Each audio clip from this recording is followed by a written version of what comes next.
Did you know Amazon provides ways of working that fits your lifestyle? They know you value your time outside of work, juggling family, school, friends, or other activities. That's why they offer a variety of shifts that work for you. There are full-time, part-time, and even temporary opportunities that can work with your schedule. With great starting pay and sign-on bonuses. If you want a career that fits and adapts to your lifestyle, head to Amazon.com/apply. Amazon is a proud equal opportunity employer. You've dreamed of building a family, but the journey hasn't been easy. I'm Dr. Laura Shaheen, a reproductive endocrinologist helping people build families every day. On our new podcast, Baby or Bust, we'll be learning from both reproductive experts and people who have faced challenges just like yours. Join us every week for Baby or Bust, wherever you listen to your podcasts. Make sure to follow us so you never miss an episode.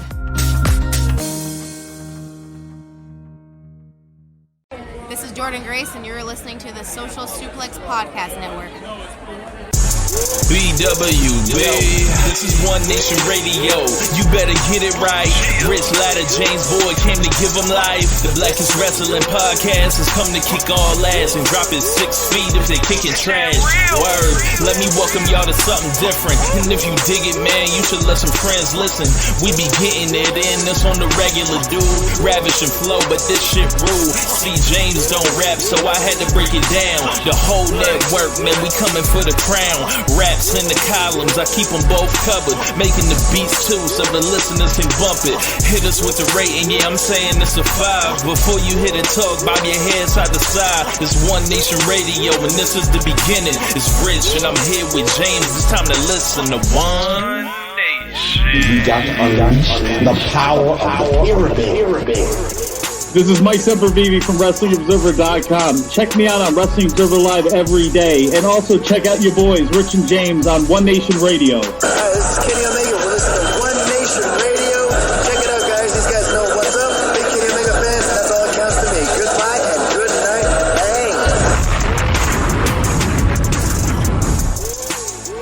Bang. Ladies and gentlemen, welcome to this special midweek edition of One Nation Radio. I'm James Boyd, and here with me I have Rich Latta. What's going on, man? Chilling, man. Ready for some Royal Rumble talk. Royal Rumble on a Saturday this year. Wide open, as they say. Nobody seems to really know who's going to win these things. And, as far as I'm concerned, they can do whatever they want. Okay. So to bring that, to join in on that sort of enthusiasm, we have brought in the hired gun, the big gun, Floyd Johnson Jr. of All Things Elite. What's going on, man? I am so excited to be here. I chime in on your Twitches all the time, so I'm excited to be on here. I'm actually going to be at the Royal Rumble. I am, I'm a man of my word, as I told y'all before this show. So I will be at the show, the extravaganza, which is Royal Rumble. And it's like I'm just going to tell people, like, I am the guy that still watches like all the WWE programming, but somebody got to. Yeah, it's like when people talk to me and they ask me like how excited I am, it's like I don't get excited about WWE anymore. It's like you just watch it. I just watch it. I like Brock Lesnar, and if you would have told me Brock Lesnar and Bobby Lashley was wrestling 2 years ago, dude, I'm like down in the 5th row. Okay, super excited. Because I know that's Bobby Lashley's dream match. He said that's the reason he came back to WWE was that match. And I'm like, I love Bobby Lashley. I think he's an amazing wrestler. Mm-hmm. But now, like, I don't even know if I'm going to get a clean finish. I don't know. Good point. I don't know if what's going to happen. And it's just like, and honestly, 2-3 years ago, before AEW existed, I didn't care. I would watch it. I would be excited because that's all I had. Now that I see it done right, and I've watched a few matches on Stardom, and I watched their tag match on New Japan, and I'm like, and you see wrestling done right, you're like, why? You're like, you have all this talent, you have all these guys, you have like my favorite wrestlers, and you just like, it seems like it would be simple. It was like, they stole Hulk Hogan for Hulkamania. They stole ECW Attitude Era. Why don't they steal something from Stardom or AEW and just book wrestling?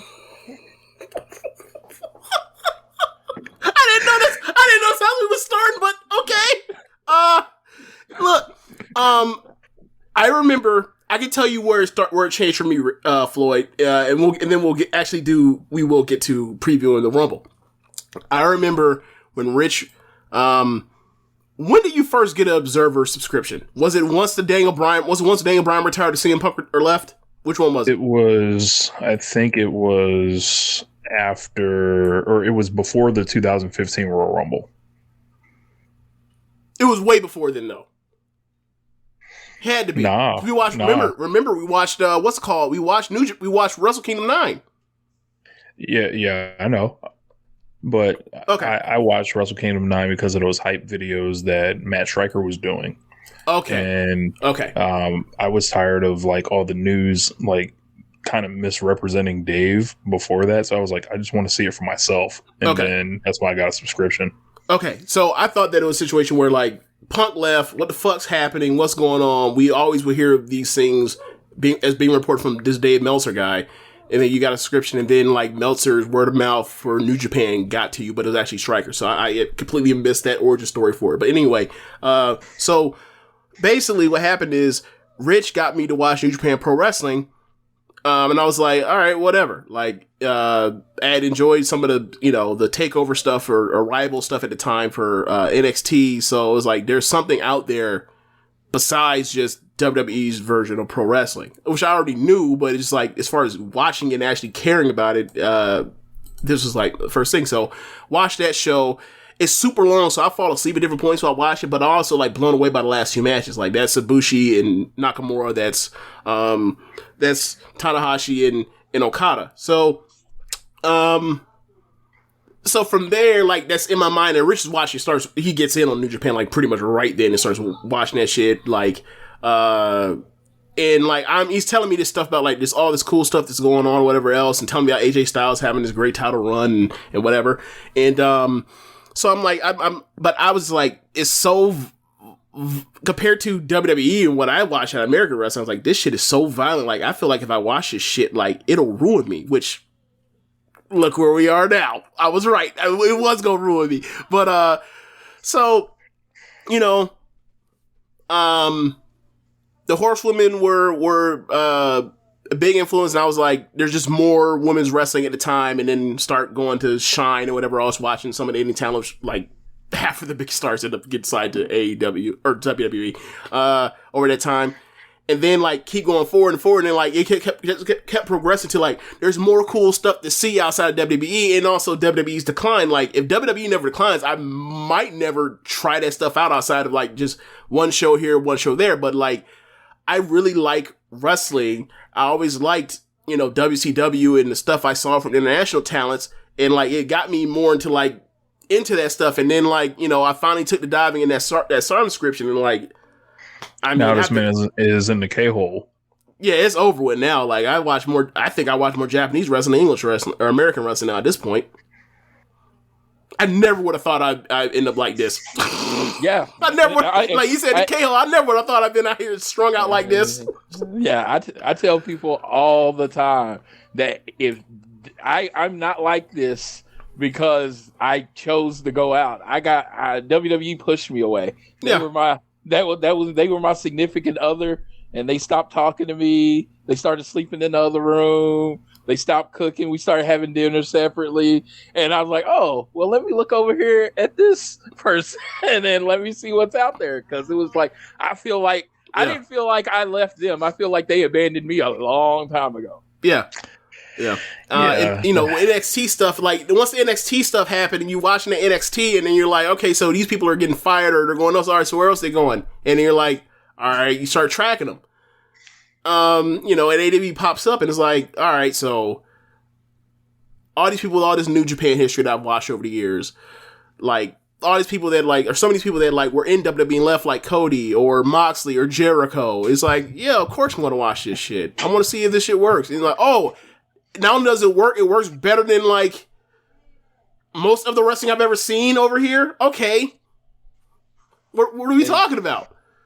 Exactly. That's, so. It's funny looking at the Royal Rumble this year, talking about people that left. Bryan Danielson is no longer in WWE, so they no longer have to fuck with me come Royal Rumble time with Bryan Danielson. There's no more. there's no more shadow ban for Bryan Danielson, like, which they finally kind of got off the schneid and actually let him be in the Royal Rumble last year. So there's none of that this year. So you can be in it, but you can't win it. Yeah, that's a whole missing element, I think. Okay, so speaking of that, so people that used to be in WWE and like in the talk of the Rumble, there was some talk of Cody a couple weeks ago with his contract or whatever else. Now, Floyd, you sent me a video where Cody was talking. I didn't have time to click on it, but I heard what exactly were the contents of that video from after the ladder match from last night. He was just, he put over Sammy, but he was saying that, he doesn't know where it's going to lead him. He doesn't see himself leaving AEW. When he goes out there in the ring, it does feel like home, but he doesn't have a contract right now. He's on a handshake deal, that kind of stuff. He was Codying it up, as I like to say in a verb, and it was just, it was good. But the reason I sent it to the group is because it wasn't on their Twitter, Instagram, or anything. It was like on their YouTube randomly. And so like somebody had shared a clip and I couldn't even find out where the clip was from. So when I found it, I just wanted to make sure everybody could see it if they wanted to. Yeah, I saw it earlier. Now, Cody, remember, Cody, one of the original Team Nightmares, had a person by the name of Jeff Jarrett in his entourage. Now, Jeff Jarrett was just on GCW, years past his prime. Hey, he was just on SmackDown a couple weeks ago. That as well. Now, I'm here working a handshake deal. How about this? How about Cody does the Rumble and then comes right back to AEW? That would be fucking awesome. Bro, that'd be hilarious.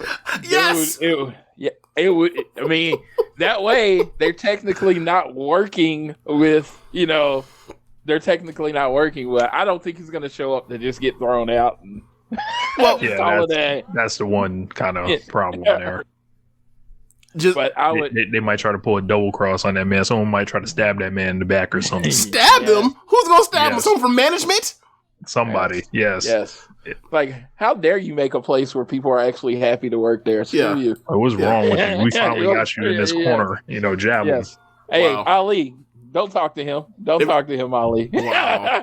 Well, they ain't got to worry about him not talking to, because you know how WWE does. They put you in the back, or not in the back. They put you outside in the fucking the bus, completely blocked off. So yeah, Cody gets his own dressing room. Away from everyone else, so he can't talk to anybody.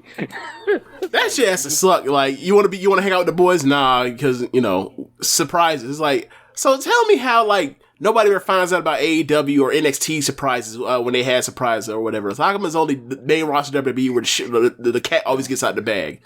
That sign, spoilers cost jobs. Yep, I've heard about that. They care. They care about the company enough to not want to sell out to another place and make that little pocket change from dirt sheets and stuff. They actually care about their company. It's weird when you think about it. Because I'm one of those people, I actually don't like spoilers at all. So I wish more places were locked down like that. Same here. So, okay, let's get to it. Should we start with the title matches or should we start with the Rumbles? I guess the title matches. I got them all up, so yeah. Okay. Title match number 1, Floyd. Okay, Brock Lesnar and Bobby Lashley. That's the one I'm seeing on the top of my list. I mean, or did you want to? We'll get to that. We'll go to that one right after that, so it doesn't matter. Either one. Okay, so Brock Lesnar, Bobby Lashley. Brock Lesnar's basic gimmick has been he doesn't know who the hell Bobby Lashley is. Bobby Lashley just wants to. He literally said, "Bobby who?" Like, that's been his thing. Like, he's like, "Let's just say you beat me this Sunday," and the paper will read, the internet will read, this person defeats Brock Lesnar with the Hurt Lock and literally laughs at his move, and then he says, "Bobby who?" and then walks away, just completely dissing Bobby Lashley. Completely, like Bobby Lashley's, he's treating it like it's a fight. You've been ducking me. You've been scared of me. You're afraid of me. And Brock Lesnar is literally laughing in his face. You know what this sound like? This sound like two people working in two different programs. Like Brock is like, look, I'm about to work this hard. This is what this is what I think it is. And then Lashley's like, I got a career match right here, so I'm about to make sure my end holds up. So basically, I'm very interested to see if someone imposes their will in the match and kind of tries to dictate, hey, how this is gonna go. You're gonna have to listen to me. Okay, so I remember the last time Brock Lesnar gave off that kind of energy was when Goldberg caught him at Survivor Series 2016. There might have been something since then, but I remember the last time he took just someone completely lightly. That's what happened. Brock Lesnar was a heel at the time. I believe Brock Lesnar right now is a babyface, or do we just not know he's whatever he wants to? He's whatever he wants to be. Oh, Brock is Brock. Okay, great. I think fantastic. He's booked like the face right now. He very much is booked like the face, especially with the Roman thing coming down. But he's very much whatever he wants to, because he is completely no-selling this quote-unquote rivalry. Okay, so how is the crowd reacting to both of them? They react to Brock. Bobby Lashley. Do they boo or cheer him? Cheer Brock. Brock is over. He's getting the conquering hero kind of thing. Bobby Lashley wearing the cowboy hat. He's got merch out, flannel merch. Yes, a long sleeve flannel. Yeah. Bobby Lashley with the logo on the back is awful.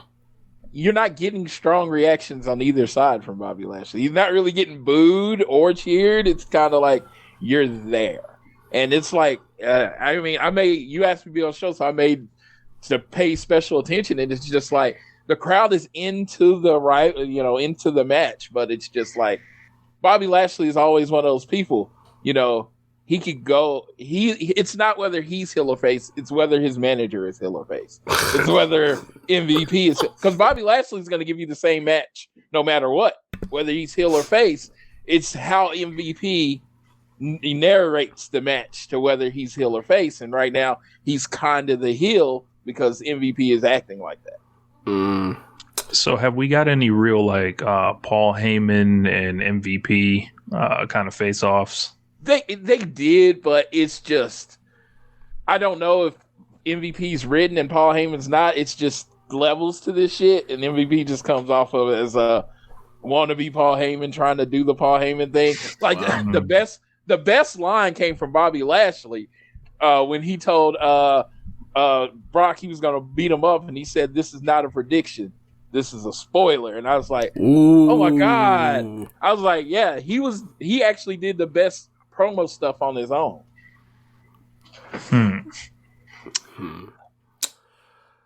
Okay, so as far as the match, what are we thinking? I think it's going to be a very good match at the worst, because quite frankly, Bobby Lashley has this weird thing where in 2022 or in the last few years, he has okay matches with smaller guys, but he has bangers with big guys. Only person that really works out like that way. Most people is like, if you're a big dude, you have your best matches with smaller dudes that you throw around like a monster with and they work from underneath. Not him. That man likes big on big. Like that man likes to tussle. Yeah.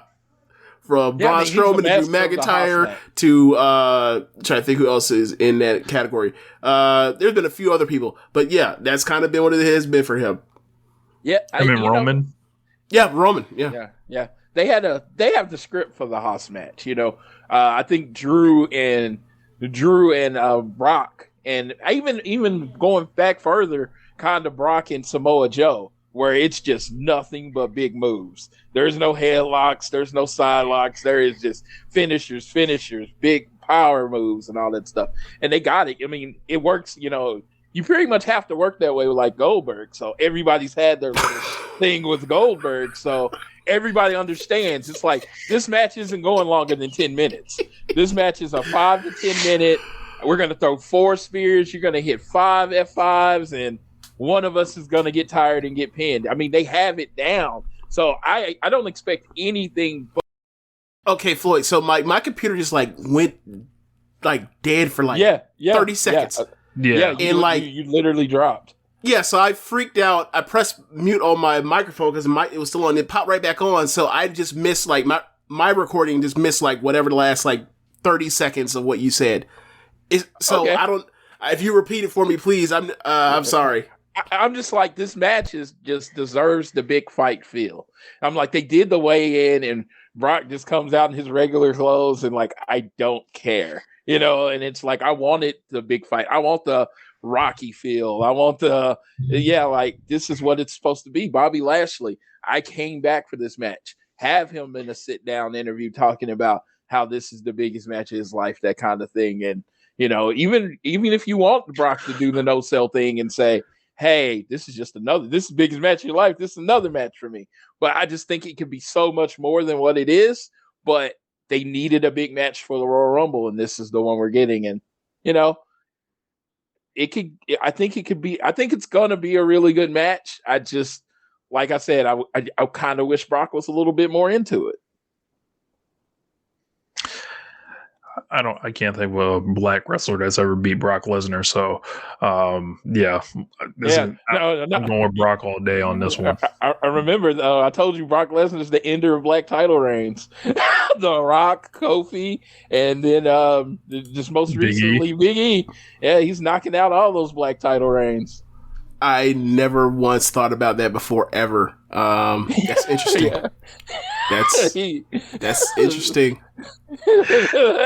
Wow. All right. I don't know. I don't have a segue from here, so I guess now we move on to the Universal title match between Roman Reigns and Seth Rollins.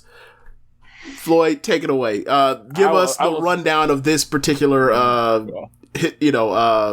tapestry of WWE history for the last 8 years. Of course, they were in the Shield together. Everyone knows that. Seth turned 10 years. Sorry, almost 10 years. Yes.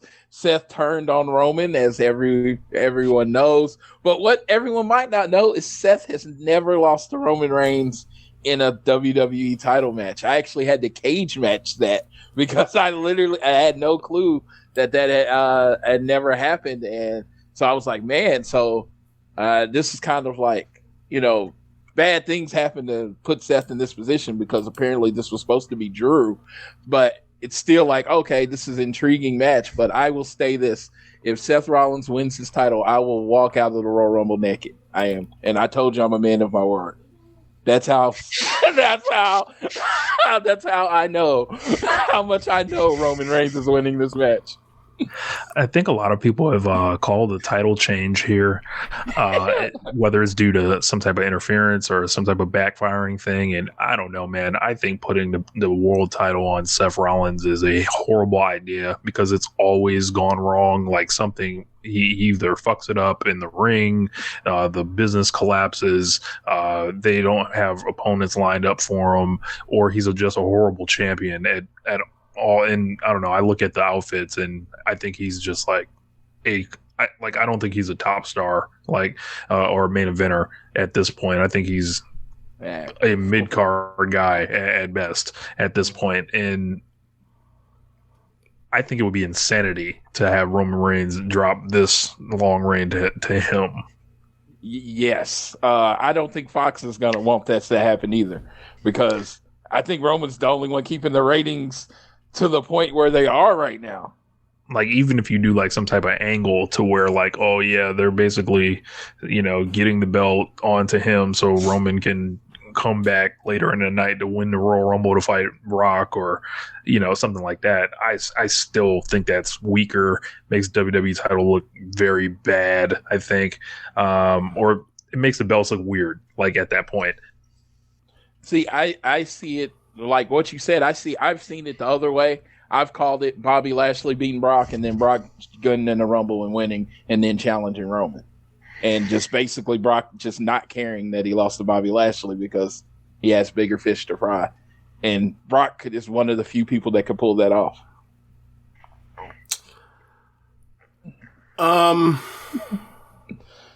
I knew they're using the line that like Roman's never beaten Seth. I remember that line because that's the line that Seth used going into his return match from tearing his ACL in 2016. So like that's like Money in the Bank 2016, I think.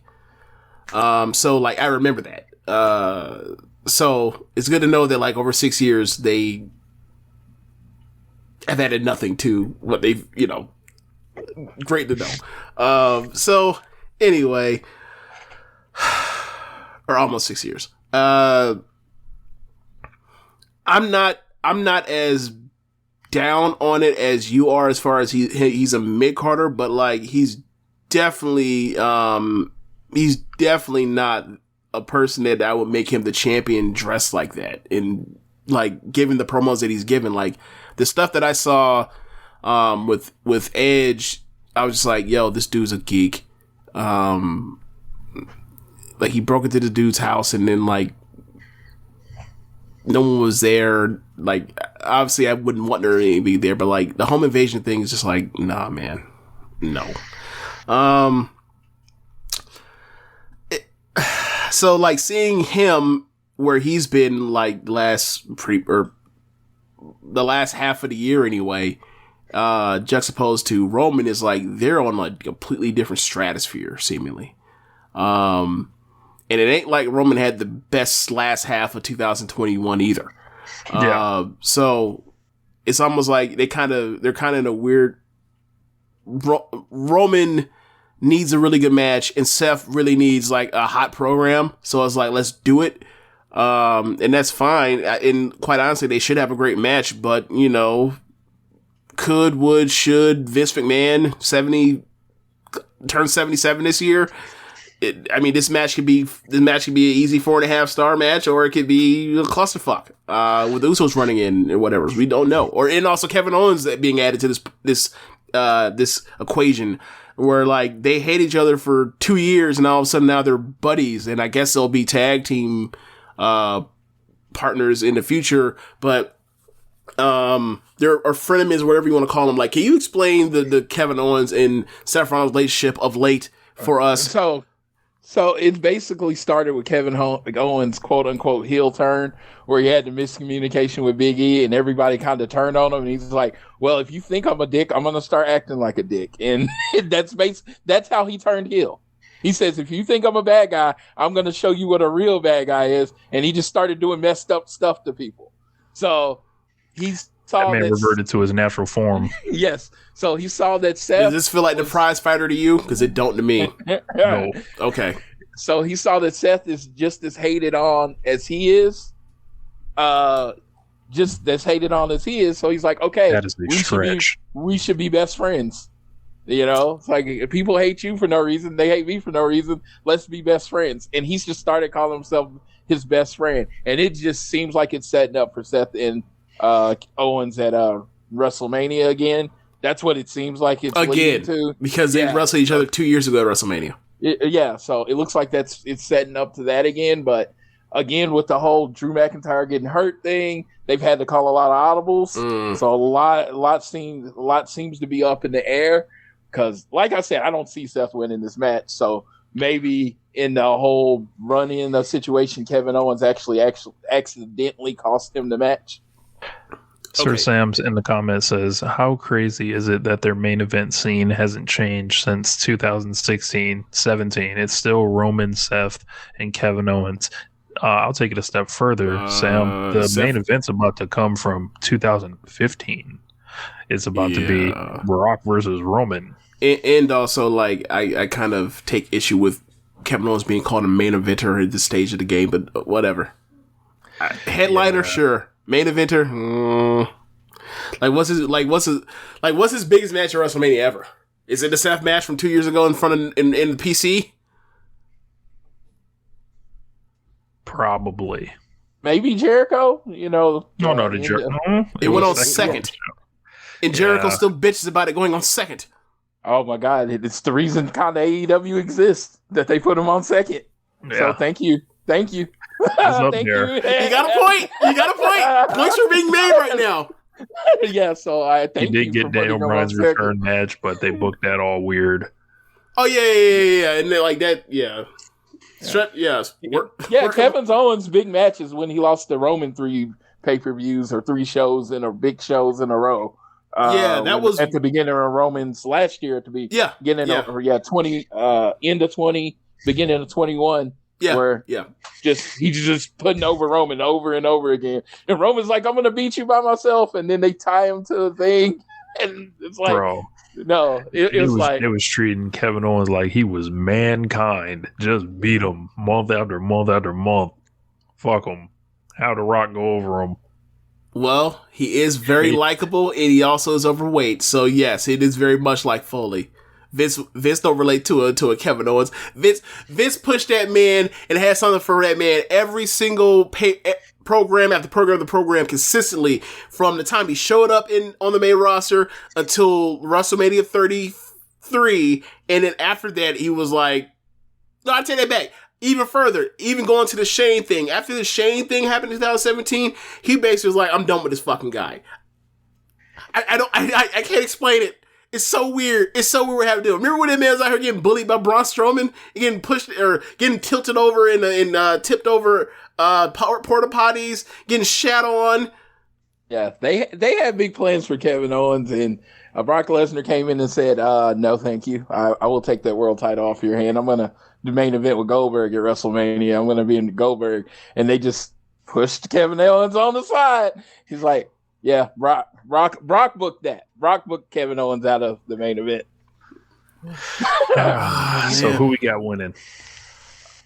I mean, I got Roman winning. Like, why would? Yeah, I'm gonna take Roman Reigns as well. Nah, man, Seth can't be beating that man at this point. Like, nah, Seth can't be beating that man at this point in time. Nah, man, it makes no sense. Just don't. Yeah, the stipulation is the Usos are barred from ringside, but I mean, they could easily. I guess that means he'll just have to beat him clean. You know, like, what the fuck? Who cares? Like, the Usos wanted to bring it. Like, did he need the Usos to beat Big E a couple months ago at Survivor Series? I could have swore he beat him clean. Yeah, he choked Daniel Bryan out clean. He can do that.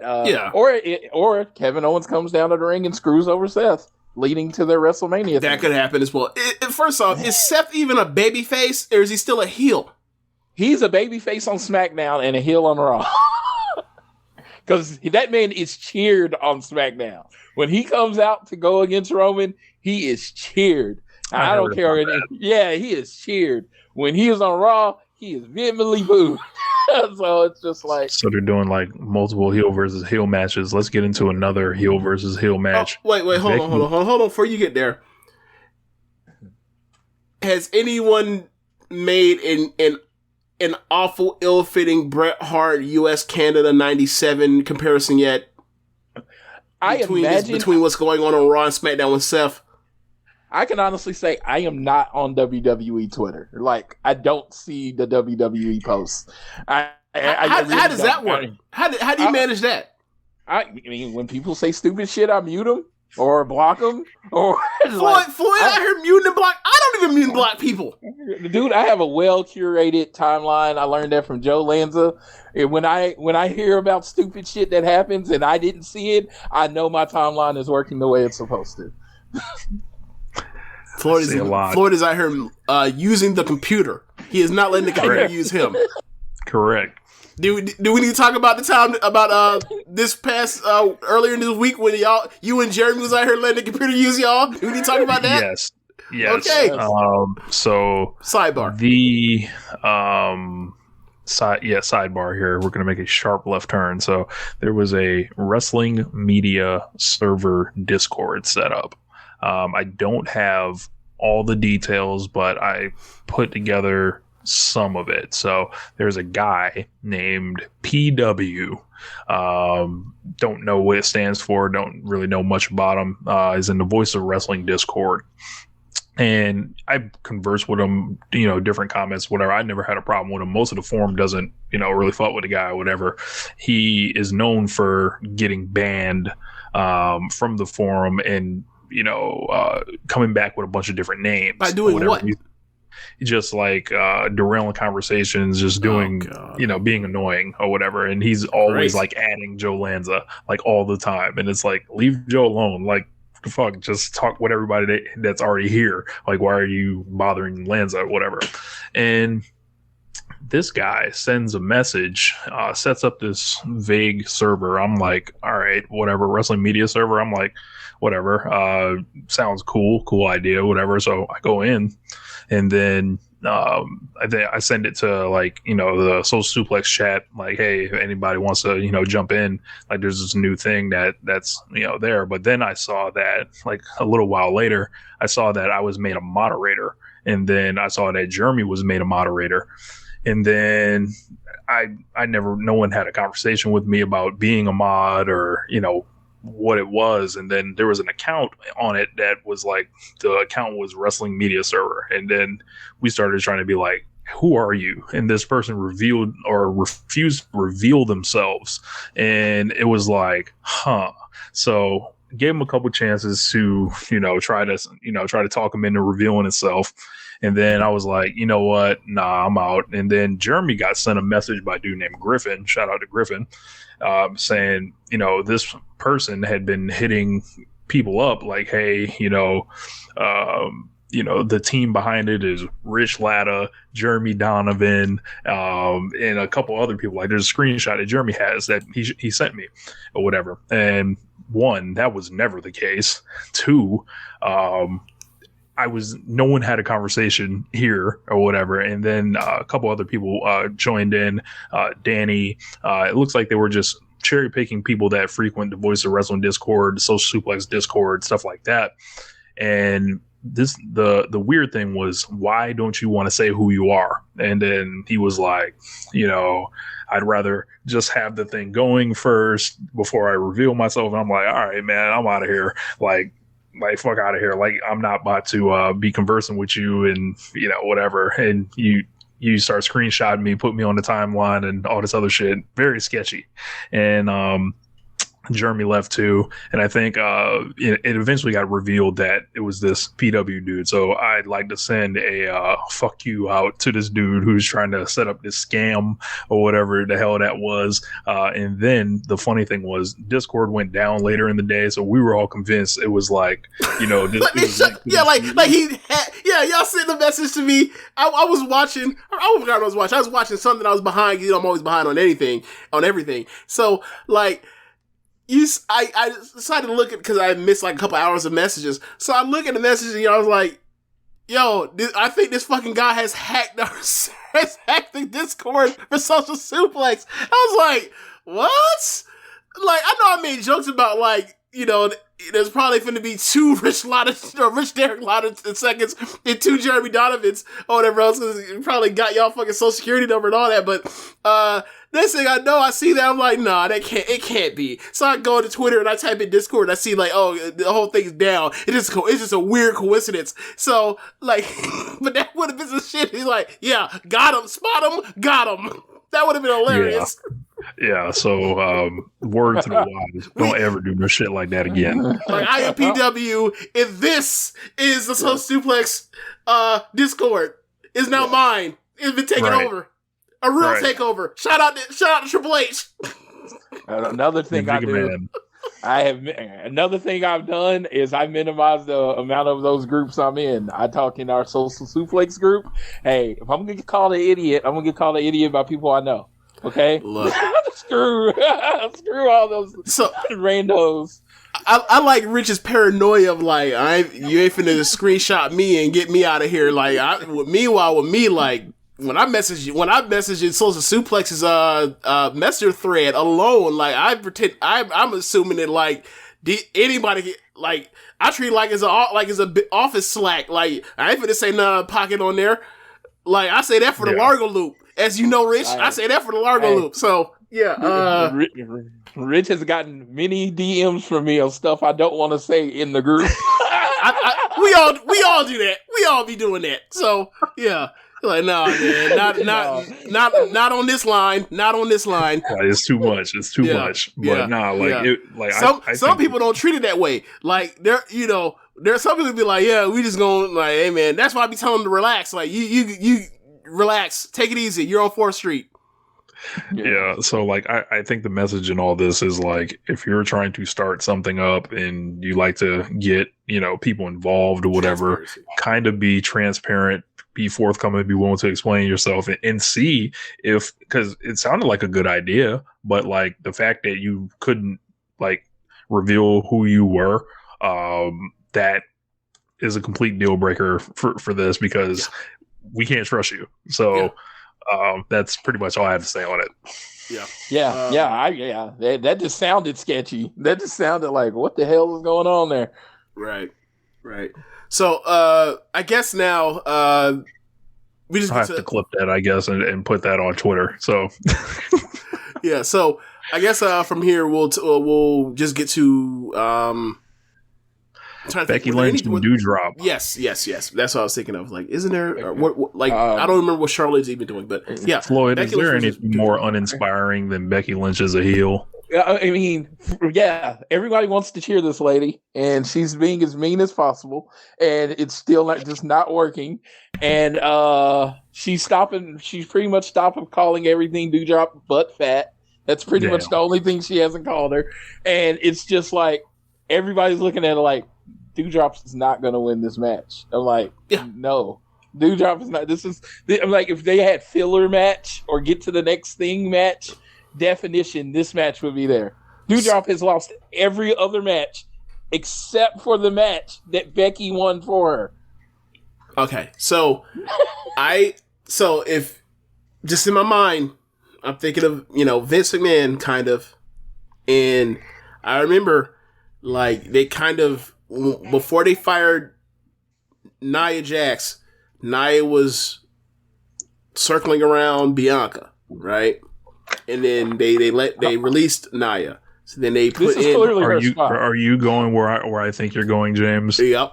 So they put in Viper with Bianca, and they were going back and forth for a while, and then all of a sudden they had a triple threat match, and like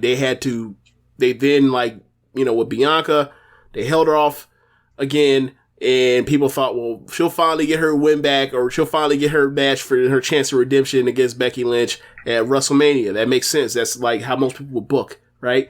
And they had to they had to end the Liv thing, so they had Doudrop beat Liv, and there you go for a Rumble. So in theory, because they've done this whole replacement thing, like you could say like maybe the idea was to get to the dreaded internet fever dream that was Becky Lynch versus Nia, and they play on the fact that like she broke this woman's nose years ago, and whatever else, and like it would have made no sense because, like you said, like Becky Lynch says really really mean things to these people, and they were like, no, but we still love you though, Becky. Like, no. So they were trying to. So it seems like they were trying to build towards a weird another weird. Actually, it still is a heel versus heel feud. So I don't know. I don't know what they're what's going on with this company to where like there's like left heel versus heel feuds, fundamentally heel versus heel feuds left and right. I don't get it. I don't know why they think they're beyond the good versus evil dynamic of pro wrestling or of storytelling in general. I don't know. Maybe they found something new that I'm unaware of. But typically, that's not how we do things here in America. Hey, I will say this line, and I've said it before, so it's hard to be able to build a sympathetic babyface when you have no sympathy. So that's WWE. Yeah. So it's just, that's why they can't do it. It's like they don't know the people that are the underdog, the weak people, that's who WWE hates. So they're never going to really build that person as someone that can win. They did it with Daniel Bryan, but they had to be forced to do it. And then they got rid of it as soon as they could. They was like, no, bum, get out of here. It's like, oh, okay. You're underdog. So we're just going to make it where you can't wrestle at all. That way we don't have to deal with this shit. So WWE. So no, they haven't been able to build a babyface in a while. Becky's been doing everything she can to be an asshole, and they don't have anyone in the pipeline that you're like, oh, I can't wait for them to beat Becky because they're booking Bianca this shit.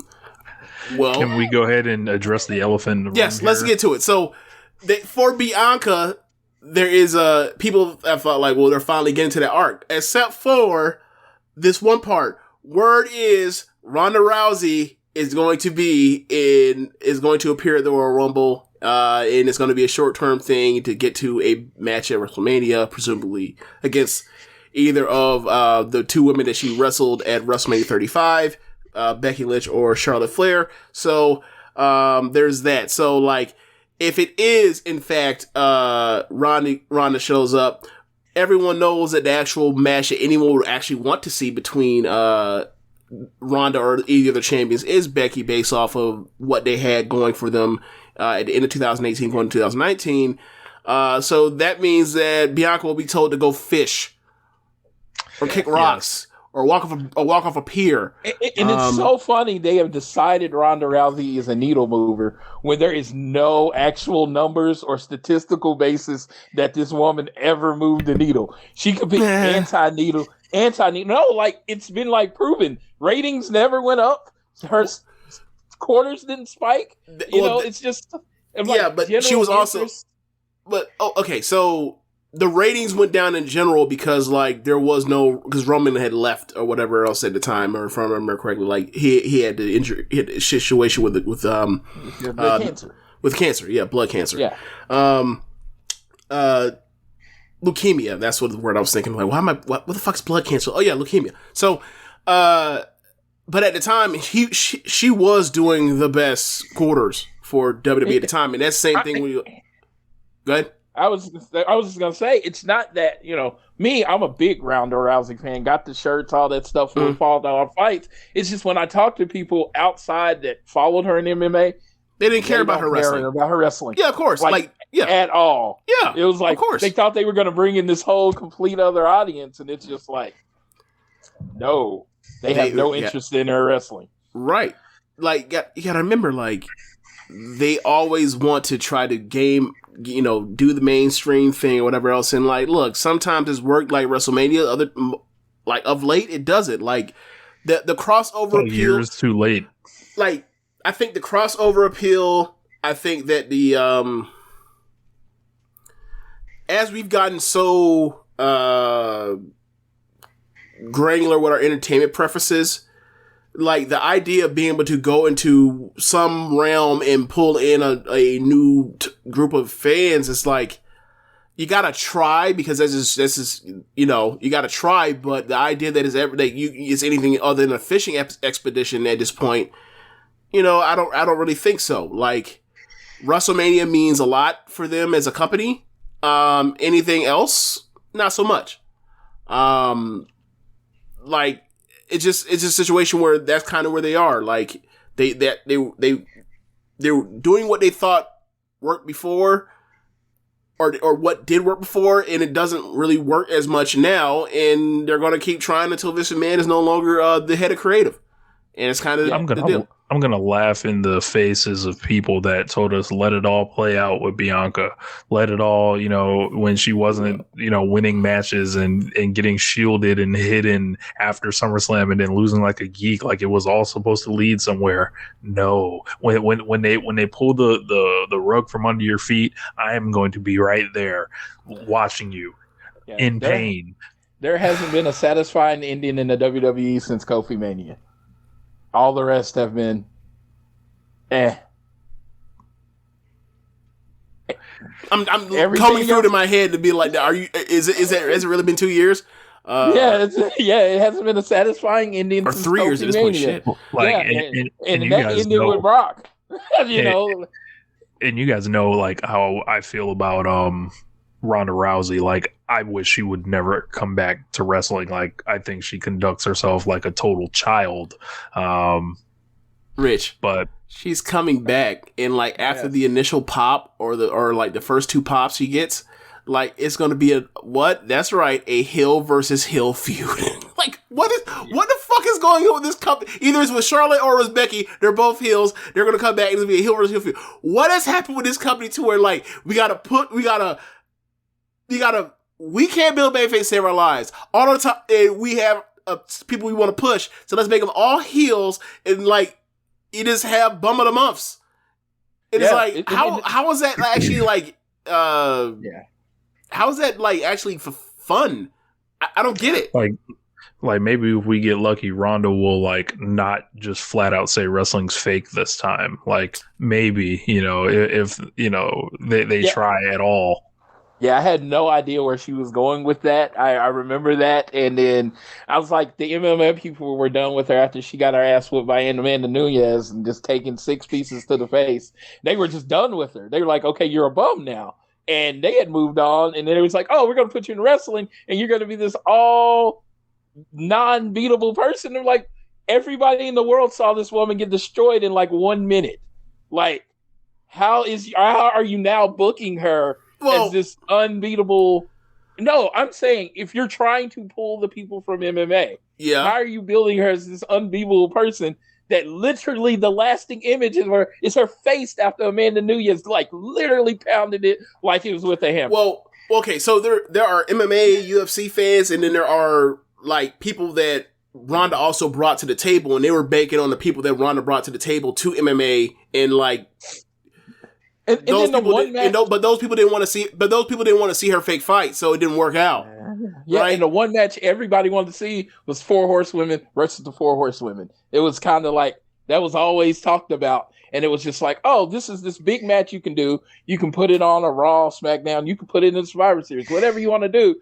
And they just literally never do it. Not only did they never do it, they didn't even try to do it because they didn't give Marina or Jessamine any burn in NXT to actually get better to even be able to do it. And and Shayna barely acknowledged each other on the main roster, and it's just like we couldn't even get a Shayna and Ronda match versus like Sasha and Bayley. We couldn't get anything.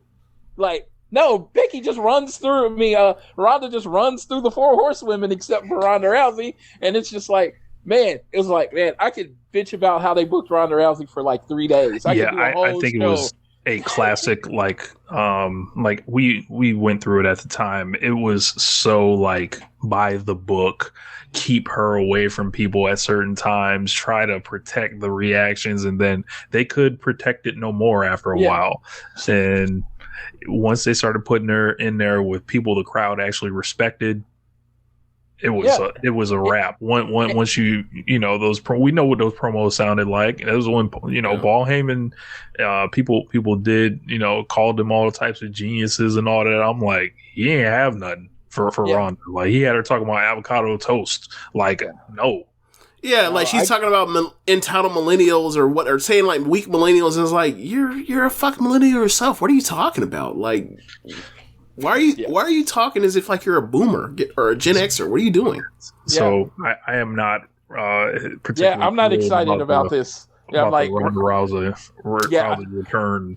I'm excited for the fact there was like, or not excited, but like perversely excited. Is like, okay, so like this is a match they should have done 3 years ago, and now they're going to do it now. Now they're going to do it. It'll be less over. Yes. Because they're both heels. Like Becky's less over than she was. Ronda's been out of sight, out of mind for like 3 years, right? And like they're gonna bring it back, and they're gonna play all that kind of stuff, and they're gonna leave out key details of why that shit was hot at the beginning. And like we're gonna see the match. My thing is like I'm rooting for the match to be better than that triple threat match because everyone's saying Charlotte's gonna make the match better. It's like Charlotte didn't get no more over by being in that match. Charlotte didn't help nothing. By the time we got to the end of that long ass WrestleMania, we were hoping that match would end, and it went long and long and long. And there you go. Like, thanks, appreciate it. That shit arguably hurt Charlotte. Yeah, I have never felt more. People resent her more. Definitely. Yeah, I've never felt more bad for a main event because people were done at that show. I'm like, done. They came out. Everybody was so excited to cheer for Ronda at the beginning of that show. But by the time the show came, you were just tired. And it was like 5.5 hours.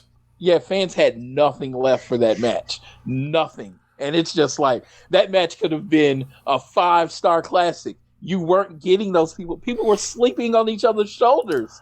They were tired.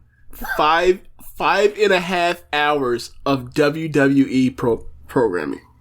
We're like looking, like people were recording and taking pictures of their friends sleeping on their shoulders and posting them on Twitter because we were exhausted. It was rainy. It was cold. That match wasn't going to get over. That could have been The Rock versus Hulk Hogan versus John Cena at their top, and nobody would have cheered because we were exhausted. I think they would have rallied for that. I think they would have rallied. I think like it was just a mess. And they didn't sell energy drinks in the stadium. Is that not allowed or something? They just didn't have them in the stadium. It's like, dude, WWE should have been handing out energy drinks about 3.5 hours into that show. Please inject this sugar into your bloodstream. So, good Lord. I've got Becky Lynch going over in this match. Yeah, I think the match would be good. I just think that like obviously with the Doudrop thing, like they never wanted to actually do it. That's right. That's the reason why they named her Doudrop, for fuck's sake. Yeah, I mean, she's such a good wrestler. I was so much of a fan of Viper and Piper Niven, and it's just they've taken everything that was special about her away. Yeah, so I expect a good match, but I don't know. I mean, but you know, Becky's going to win, obviously. And I guess did Charlotte have a match on this card? No, it's Edge and Beth Phoenix versus Miz and Maurice. All right, that's enough. It's a Royal Rumble. We talked about top title matches. Time now to get to the Rumbles. We're gonna put that below that. So,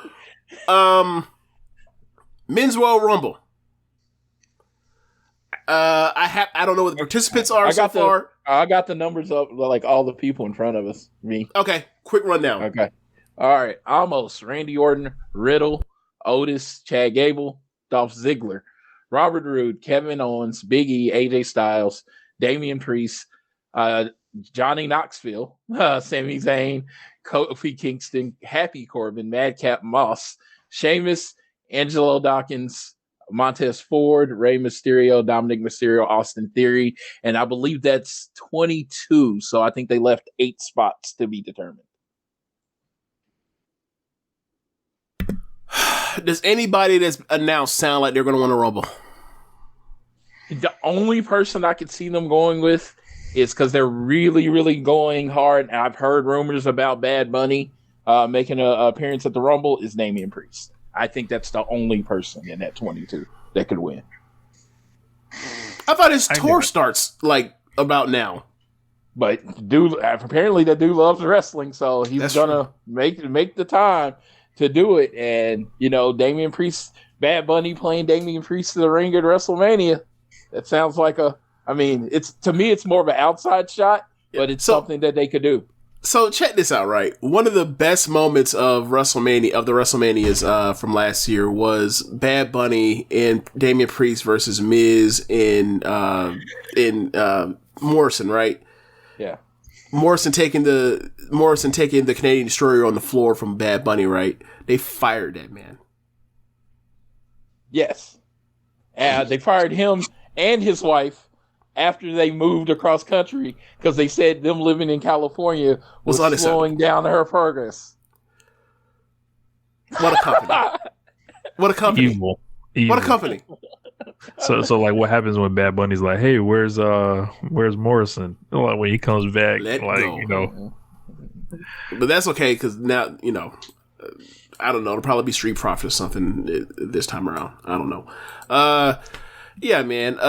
Actually, no, Street Profits are on SmackDown, right? I think they're on Raw. They're on Raw. That's right, because they faced Orton and Riddle at day one. That's right.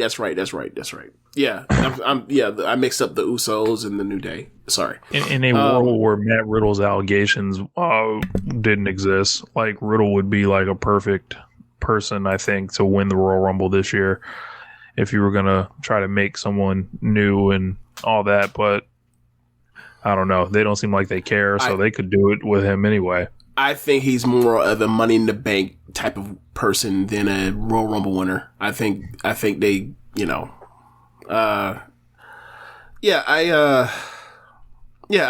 whoever wins it, I don't think is announced. I just don't. Fun. Yeah. All the shows all year long, 52 weeks a year. Time to try to, get somebody hot. Who we got? Somebody that's not on the fucking show. Someone that's not announced. Yeah, I would love Big E to win here. I would love to say Big E. Oh yeah, Big E. I forgot about. I would love to say he's gonna win there. No, it's not gonna happen. Has he been on TV since he lost the title? He's been on TV. He was actually on SmackDown. He tagged with Kofi. Is he in good spirits? He's second Kofi. I mean, I guess it's good. They don't really tweet anymore. Like Big E's like not on Twitter. They haven't done the whole New Day podcast in 4 or 5 months. Because I was a weekly listen to her, and all they've been doing is putting on old shows. So there is some kind of issue there. I don't know what it is, but they don't do the show anymore. He probably wasn't getting paid because we know how down was going for a while. Yeah, that's right. Talk about like we didn't get your thoughts on audio anywhere about what Big E's title reign was. So what did you think about that, and then how they ended it? Oh my God, I was so excited that Big E won the title, and I was like, okay, they're trying to build a new guy, and they gave him Lashley, and they even gave him Drew. They gave him the Drew win, and I was just like, okay, they're giving him big wins against people that they've protected. They are looking forward. And then they put Brock Lesnar in that match, and I knew it was over. And I just like, oh, he's getting relegated, just like Drew did. Drew got sent back to the mid-card. Big E's on his way back to the mid-card. And it sucks because I think there was more to it. And even though they kind of let his personality out, that the Big E that, like appeals to people on Twitter and different social medias, I don't think they let that come out in the character. And it would have been hard to. It would have taken them to do something they had never done before and just let someone be themselves. But yeah, I mean, I thought it was promising, and then they dropped the ball. I had always insisted Big E needed to change something like in this presentation. I don't know if I was right or not, but they damn sure didn't help. BT Sport did send a graphic out with Kazuchika Okada on it. I don't know why they're doing this. It's kind of like they were, and then they hinted at they made a pun on the Forbidden Door, so it's like, okay, I see what you're doing. Yeah. You're out here trying to farm for engagement. Yep, it seems like they're trying to get the Rumble on people's minds. So it's crazy because that used to not have to be a problem. That used to not be a problem. Like people just love the Rumble because it's the second biggest fucking show of the year for the company. Yeah, and I think every year you see wrestlers fucking around on Twitter acting like they're in the Royal Rumble and all this shit, and I'm like, I'm exhausted by it at this point. I'm like, shut the fuck up. I'm done with it. Just either be in Rumble and shut the fuck up. Like, I don't need your, trying to fool with me. But yeah, so I don't know who's going to win this thing. No idea. Like, it's somebody that's not announced. All right, Women's Rumble. Now, I believe Lita is going to be in the Rumble, right? Oh, yeah. We're going to talk about this. Lita and the Divas. The Divas are back. The Divas are back, huh? Well, good for them. Let them get that money. This back pay, they deserve it. Now, obviously, there were so many layoffs that they don't have a full roster of 32 on the main roster of singles women acts. So, I'm assuming that's the reason why they put Charlotte in and didn't give her a match. Like, they had to come up with something. So, Charlotte's in the Rumble, correct? Yes. Okay. They fired everybody. So yeah. So they're in a bad way right now. Like I'm sure they're going to be, especially now with COVID and Omicron. There's going to be a lot of people on standby from NXT. So you might see Mandy Rose back up, Gigi Dolan. You might see Io. I think Io's been in a Rumble before, but you might see her again. Raquel. I heard something about Raquel like might be getting called up soon. So I think they should definitely put all of Toxic Attraction in there. All three of them. I think they should definitely be in there. I'm just saying, if you're trying to at least get someone to care about NXT 2.0, give them a little bigger stage. Maybe they bring some people back to NXT 2.0. Here's an idea: put people on 2.0, bring them up to NXT, have them eliminate a upper mid carder, and have them bring their ass to the PC for Tuesday. If you're trying to promote that show and trying to get it above a fucking or above 550,000 people watched it. Would that make sense? Wouldn't that be good synergy? Yeah, at this point, NXT 2.0 is just a favorite event. That's all it is. It's like there's no way they could put on reruns of anything, and it will draw more than what NXT does. I know. Hey, Rich, who predicted this like the day before NXT 2.0 ever even launched? James is taking a big interest in the plight of the ratings of NXT 2.0. I take interest because like I'm like this is what you thought was better. This is what you thought was better. Yeah, go ahead and put it on the NCIS, and it will draw more than NXT. So we got Rhea Ripley, Nikki ASH, Dana Brooke, Carmella, Zelina, Tamina, Shotzi, Natalia, Aaliyah, Naomi, Shayna Baszler, Charlotte Flair, Nikki Bella, Twirl Around, Brie Bella, Twirl Around, Lita, Michelle McCool, which I remember the last time she was in the Rumble, they had her like, beating the hell out of people. Yeah, she had a lot of eliminations. Yeah, that's that Undertaker, So Kelly, Summer Rae, Mickie James, the Knockouts champion, Bianca Belair, and Liv Morgan, who will not win. She will not win. She will not win. They called the Inspiration or the Iconics to come back, and they turned them down. Which I'm like, I it actually made me like 10 times more of a fan of the Iconics for turning them down. Like, hey, you can't just fire me and bring me back. You can't just fire me and bring me back when you at some point. Oh, of course. Don't get me wrong. Just not right now. Have they called Emma yet? Never know. I don't know. But before the whole Ronda thing, I felt like this was Rhea Ripley's Royal Rumble to win because they've clearly kept her separated, and they put her in the goofy tag team while everything's been happening with that belt, and she was the runner-up last year, and that's why I was like, oh my god, we're not going towards Bianca Belair, we're going towards Rhea Ripley. Like, I felt like they were putting her too far out the way or whatever. So and then they broke up the team just before we got into Royal Rumble they did season. it by having like the woman that looks like Rhea Ripley being the babyface and the person that looks like Nikki ASH being the heel. So it's like, you might have been on something where like, it looked like it was going to be Rhea. And quite frankly, like there's always a post WrestleMania feud to be had. So like they could have been, they could just be keeping her,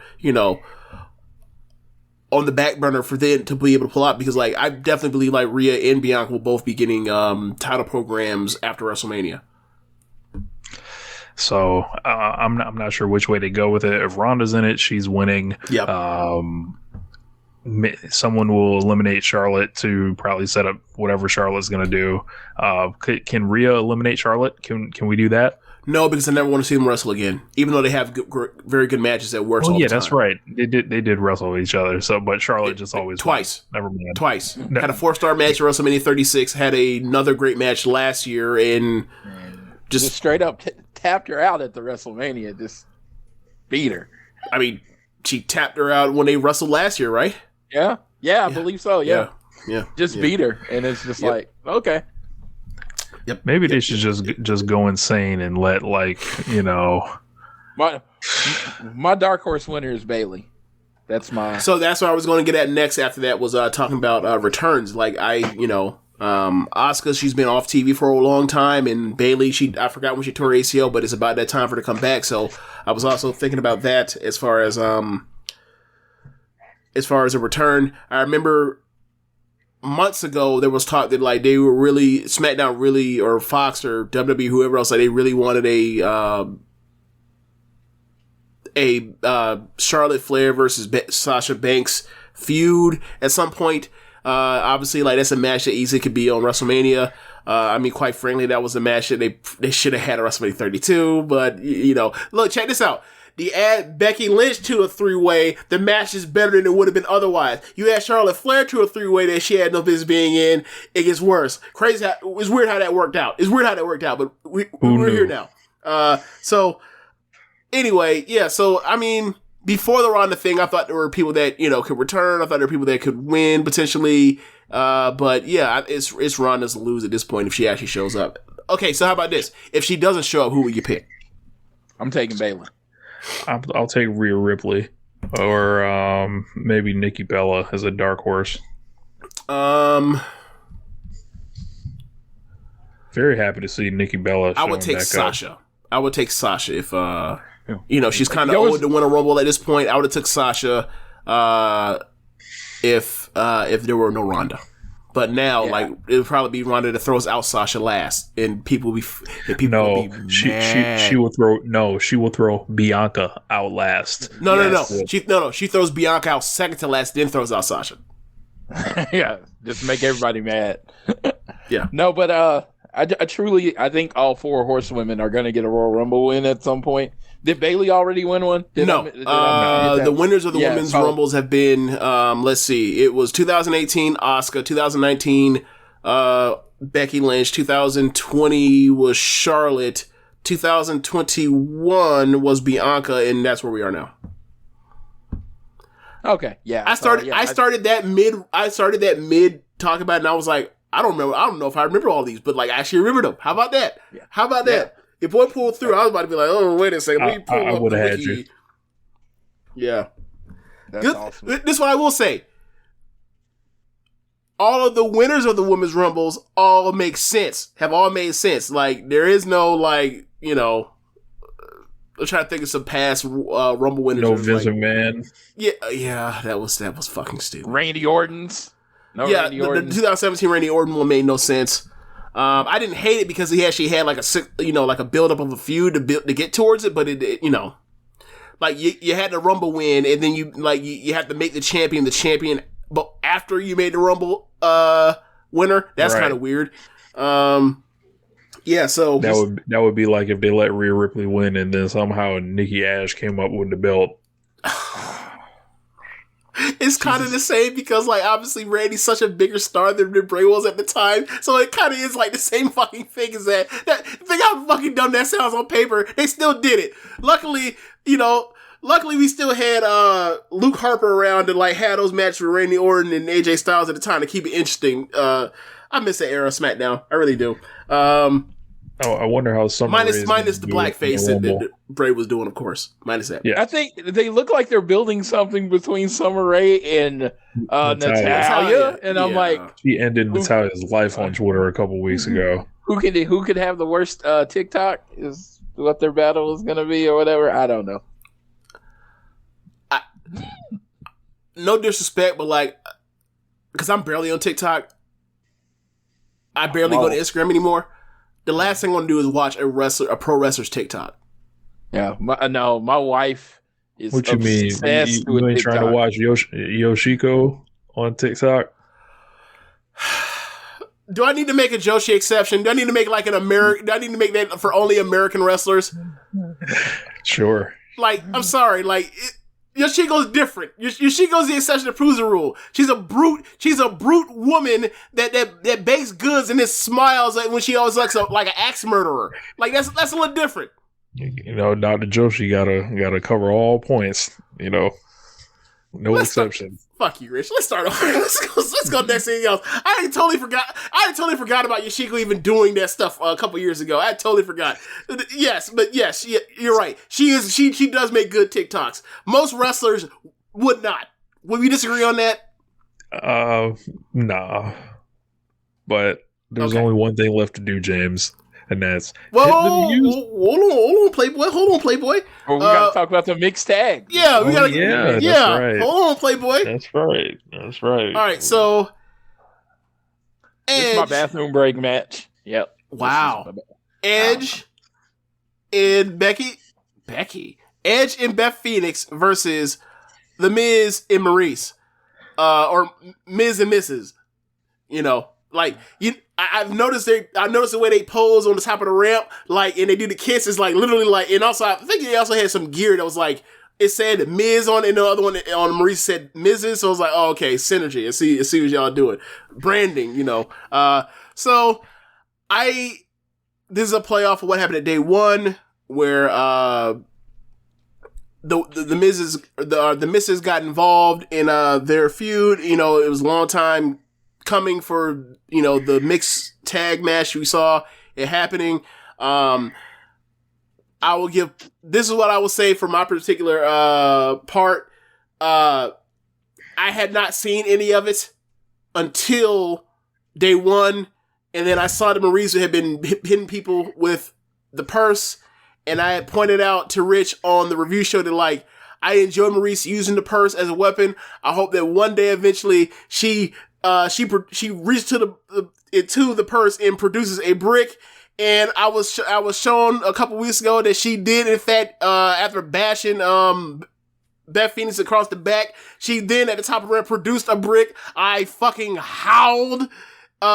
It's probably one of my favorite things in WWE I've seen in like 2 years. Just like, yeah, I got a weapon. So that's what I got on that. Floyd, is there anything you'd like to add since they've added since day one to now, as far as any intricacies for what's going on with their build? They have both. It's been this funny thing where Edge knows everything the Miz is gonna do, but he still ends up getting got, and that is just like the most geeky thing ever. Like, oh, we know. I'm not going to fart a banana on the tailpipe, and then all of a sudden there is a banana in your tailpipe. So, yeah, he comes down towards the ring. He's like, she calls Beth out. He's like, oh, I'm not letting you go down there by yourself. They're obviously going to dump you. So they come out. The Miz jumps out. Edge is waiting on them, right? So Beth turns around and gets hit with the brick. And then the Miz takes out Edge. So they still win. So it's just like, that makes you like more of the geek. I heard there was a bloodbath also in this thing. And it was black. The blood wasn't even red. Okay, so looking thing. So there was another one? Yeah, it was just the one where one. Yeah, where Beth had her wild hair, like I guess she was a vampire or wolf Beth. It was yeah. Okay, so what I'm assuming assuming is happening with the bloodbath thing, now thinking about it and going back to when they did it to Seth, is that like they don't want red. They don't want anything that connotes blood. So they put the red lights on and they drop the black liquid, and then like when it's in red lighting, it looks like blood, and that's their way of getting away from it. And then once they flash the lights on normal color, it's black, so you can't say that that's blood. And doesn't that sound like some convoluted? Doesn't that sound like some super convoluted they would do to be more? Absolutely. Yeah. I think that's exactly what it is. But you got your announcer screaming, "It's a bloodbath! It's a bloodbath! It's a bloodbath! It's a brood bath! Brood bath!" They did change the name. I remember doing one of the promos like during the Seth thing. Didn't he say you turn my blood black or whatever or something like that? Didn't Edge say that like about blood turning black? I honestly, my memory does not work as well as yours, so I would do. I mean, there's a reason why. I watched so little of it that I have to be able to retain this stuff to even have any way of like knowing how they went from point A to point B to point C, even though they don't even do that, like how I do it. Yeah. So I'm like, so like, you probably was like, that's so stupid. And you remember, I'm dumping it out of my brain, but like, I remember because like, I only watched like 15 of these shows a year.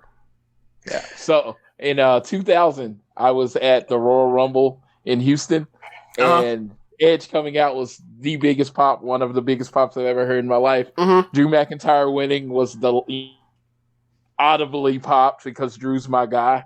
Mm-hmm. And it's like, Edge talked about, let's work with all these new people. He was naming the Garganos and the Ciampas and all these new people he never worked with. What match is he doing 2 years later at the same event? A match with 40-something-year-old Miz So amazing. Imagine paying Edge $3 million a year and pairing him up with The Miz at a big four show at day one also, which they're trying to turn into a big show. Yeah. When it's like, how's that going to work when like day one is on like a Tuesday in a few years? I don't think they've thought that far in advance. But I will be getting myself a Coke during this match. I feel like it's going to be laid out like reasonably well, but I feel like it's an Edge match. Edge don't play. Really Edge has layouts. He always does. And I actually liked Maurice as a wrestler when she wrestled. So I feel like we're going to get a lot of overacting in this thing. Hopefully it's short. 6 to 8 minutes. I really ain't got much more for them on that. With the rest of the card, they're getting 20. They're getting 20 at least.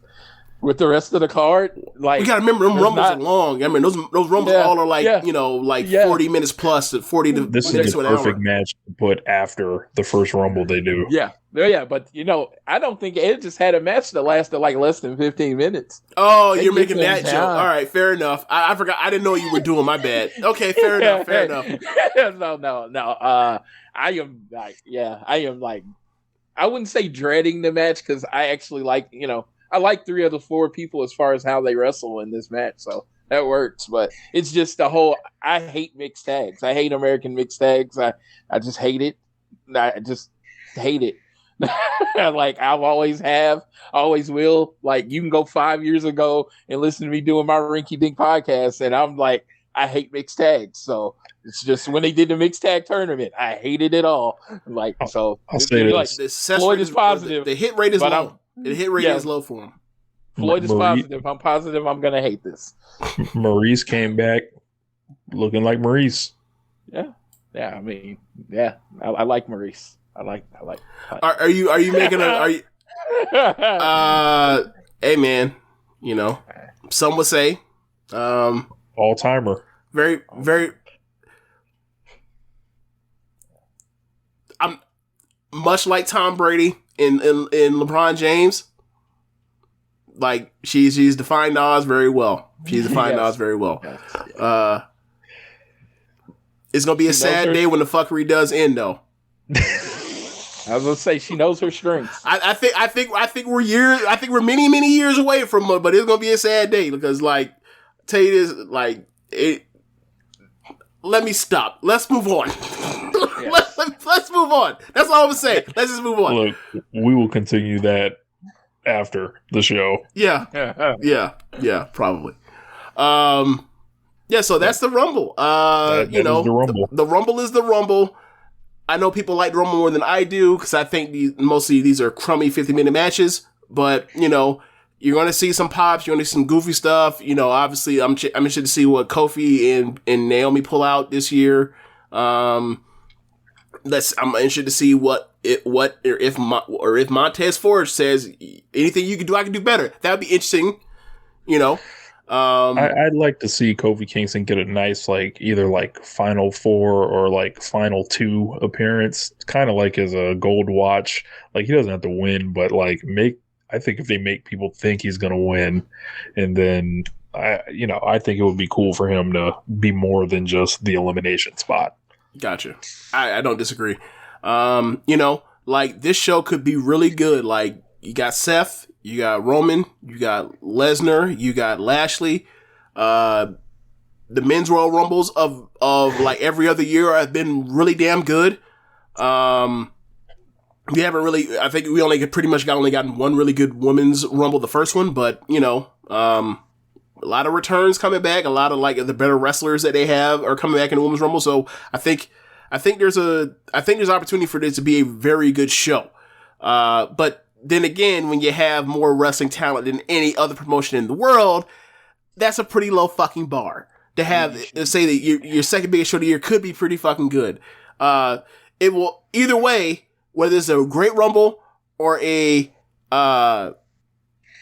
okay Rumble or even a bad Rumble, it will not be the best wrestling show on the weekend or even on that day. So, Rich, NBA crossover is coming to Cleveland for NBA All-Star. This February, experience the intersection of music, art, fashion, tech, and basketball at the Public Auditorium. Celebrate the past, present, and future of the NBA with special appearances, brand experiences, limited edition apparel and collectibles, and live performances. Check out NBA Crossover February 18th, 19th, and 20th. Get tickets today at NBAEvents.com. You've dreamed of building a family, but the journey hasn't been easy. I'm Dr. Laura Shaheen, a reproductive endocrinologist helping people build families every day. On our new podcast, Baby or Bust, we'll be learning from both reproductive experts and people who have faced challenges just like yours. Join us every week for Baby or Bust, wherever you listen to your podcasts. Make sure to follow us so you never miss an episode.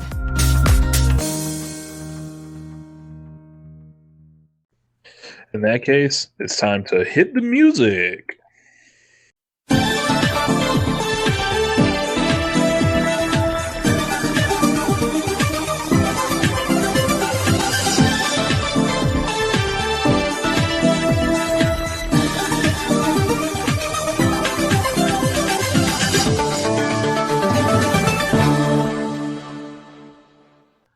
Yes, sir. So we are coming upon it, the 2022 anniversary show for Stardom, the 11th anniversary.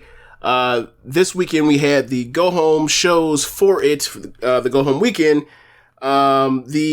Which is kind of odd in order because historically speaking, they have a show in Osaka at the end of January. And they title it normally as a anniversary in Osaka show, and you get either really good main events or you get a really good card with high effort. And this year they pretty much said we're not going to do it in Osaka. We're more or less going to bring all the effort and energy to the Saturday show, the show before. It's really weird, but I'm just going to run through the card. So. I'm going to go through the important stuff. So let me scan real quick. Waka versus Saki. Saki beat Waka with a kill switch. That's her finish. Okay match. Koguma versus Unagi versus Mai. So it was but it was Cosmic Angels, two of them versus Koguma. Koguma ends up getting Unagi out of there, ends up winning, beating Mai with rolling her up with her Bridge and Schoolboy finish. Here, then we start getting the really good matches. You end up getting Mayu and Hazuki versus Tam and Mina. They have a back and forth of, Hazuki and Mina doing high speed-ish type stuff. That eventually sets way for Tam Mid-speed. and Mayu to do. Sorry, Those are the mid speeders. Hazuki. I mean, at this point, Okay, sure, mid speed stuff. And then you end up getting there for Tam and Mayu to do their thing to kind of be a bit of their outpost match for their triple threat match for red belt contendership. So they kill each other as usual. At the end, you go back. They beat themselves to death to double down. They get in Mina and Hazuki. They have a really good closing stretch. At the end, they basically trade off between trying to hit each other with their own flash pins. Hazuki, of course, comes out on top. She hits her Lamar Straw Cradle, gets the win. I ended up giving that 3.5. Then I did basically the next two matches. It was basically 3.5 into the show. So you end up with Utami and Saya versus Shuri and Micah, and it's basically just like this is what the promotion is like. You have the former red belt champion, the current red belt champion, the current white belt champion, and Micah in there who can beat any of them, either of the Queen's Quest members, and they just went out there and they just had a very good tag match. At the end, you end up getting Kamatani getting the win by hitting Micah with a Star Crusher, the Fisherman Falcon's arrow. And that kind of pays back last weekend when Micah dumped her on her head with a Michinoku driver. So, and getting the win then. So, the main event is Julia, Mirai, and Tekla versus Starlight Kid, Momo, and Rawaka. And Tekla and Kid started the match off doing high speed stuff. During the pre-match promos, Kid mentioned that she was interested in Tekla because she seems to flash some of the high speed. I guess the word will be traits. So they get in there and do their thing, and it's really good. You end up getting Julia and Momo, and they're super heated. I don't know where this heat comes from, but I'm glad to see it. Maybe it's because Julia got hurt at the end of the Grand Prix, and they missed out on their match. So really good back and forth with forearms and kicks and whatnot. And then at the end, you have the third match. You get Mirai, big strong girl versus Roaka, big strong young girl, and they have their host interactions. By the end, you end up getting Julia in there with Roaka down the closing stretch, and then Julia ends up overwhelming her and ends up putting her in the Stealth Viper finish. I can't even describe what that fucking move is, but that's her submission where she puts you in like a STF, leans you over and like chokes you from behind and turns you over. It's weird. So that was the Saturday show. Sunday show, we get Assessment Unagi Rich, the Nagster, as you JT call her. Also Unagi Sayaka. I believe she was in the Shupo Awards. She was like the highest ranking Stardom wrestler in like popularity or something. I saw some stat like with Unagi like that. That was some fan voting. So thing. Basically, fan voting and Shupo. Okay. That makes more sense than I'm saying. Real life, no. She's a Rich. I have entered the Google Trends for all the Stardom members, and she is top. I want to say 8. Look, top star. Hey, guess who else is top 8? Who? The Mina. Something tells me this doesn't have that much to do with the pro wrestling, but but look, whatever. The eel, whatever. Look, the eel crew. The whole idea is get them good enough to be able to wrestle the main eventers, and then they become the main eventers. that's the job. So yeah. So the Sunday show in Osaka. First match. The assessment match, Unagi versus Momo Kogo. From this moment forward, because there are, as we have with Saya Ida and Saya Kamatani, I call Ida Giant Saya, or I call her Ida, and I call Kamatani or Tall Saya. We got to come up. Obviously, we're going to keep calling Momo Watanabe Momo because she's fucking Momo. So I suggest that we just call Momo Kogo. We call her Kogo from going forward. Just call her Kogo. That sound cool to you? Yeah, that's cool with me. All right, because I'm not about to start calling Momo Watanabe. I'm not doing it. I refuse. Like Kogo, I just change that to Coco. So there's a joke about that. Where later in the show where that actually happens, where someone calls her Coco. So, now you got the DMs open. That must be a nightmare. I'm sorry, what? I said Unagi has the DMs open. That must be a nightmare. What? How do you know this? You can see it on her Twitter page? Yeah. Oh, okay. Well, yeah, well, I think most of the Stardom wrestlers have their DMs open because, like... Tickets. Right, tickets, exactly. Yeah. And then also, people are saying a lot of Joshi wrestlers ridiculous stuff aside from just tickets, but yeah, like, it is not. Yeah, it is not. Yeah, so, so, you end up, Unagi versus Kogo. Gotta say, Kogo seems to be more advanced than an average young girl. The problem is she wrestles in slow-mo. So, hopefully over time, she gets more matches, picks up her instincts, her pacing, and with what she already does, she could be good. She's real thin.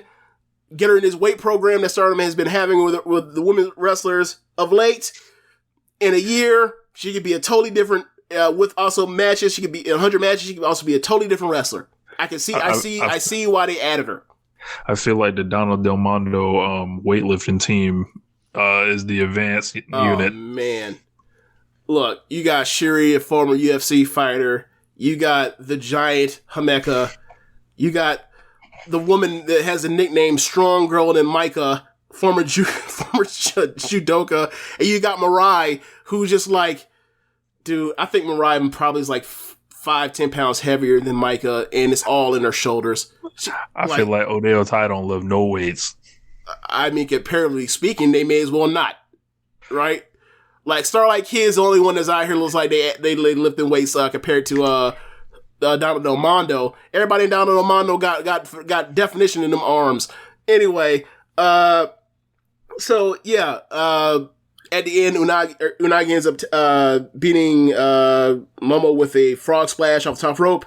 2 2/4 for opening match with a woman that has like not that many matches. I'll add her. Like, I think she's better than Waka right now. I think she doesn't have like the charisma or pluck of Waka, but got to get pin eaters where you can get them, and young girls where you can get them in this era. So next match after that, Mina versus Waka versus Tekla. And this match is another charisma off between Mina and Tekla, and there's a lot of tension between those two. And by tension, I mean I think these two really, really like each other. But you know, was there a lot of jiggling also? There was some jiggling. There was also a lot of really close to each other's face. By the end of the match, a lot really close to each other's faces with tongues out. There's a lot of that. But you never know. With Mina, she just might show up with a different hair color and crazy when it's time for the match. So, anyway, in this 3-way match, there was a lot of. I think that Waka is serviceable when when in a tag setting, multiple person settings. You put her in a singles match where she's not getting just destroyed by like a Tam or a Shuri. It doesn't work. It falls apart. But that's where she is. That's where she is in her career. But as far as like being able to be a pin eater in a tag match or in a multi-person match, she does perfectly fine. This is a good match. At the end, you end up getting Tekla catching Waka with a European clutch. She ended up going full saber on you. Next match after that, you get Utami and Kamatani versus Saki and Def, the olds of Oedo Tai. And this match is good. Obviously you got Def in there, you got Saki when she wants to try and basically like not be like an opening match wrestler. She could go out there with someone that's good. And obviously Kamatani and Utami are very good, or great even. So they did their thing. It was a short match, it's third match on this card. And at the end, you end up getting Kamatani end up finishing off Saki with a Star Crusher. Next match of that, special singles match, aka we have put Tam in here with all these pin eaters, and I don't think she's won a single match all year, and she's about to be in a number one contenders match. Let's get her a fucking W.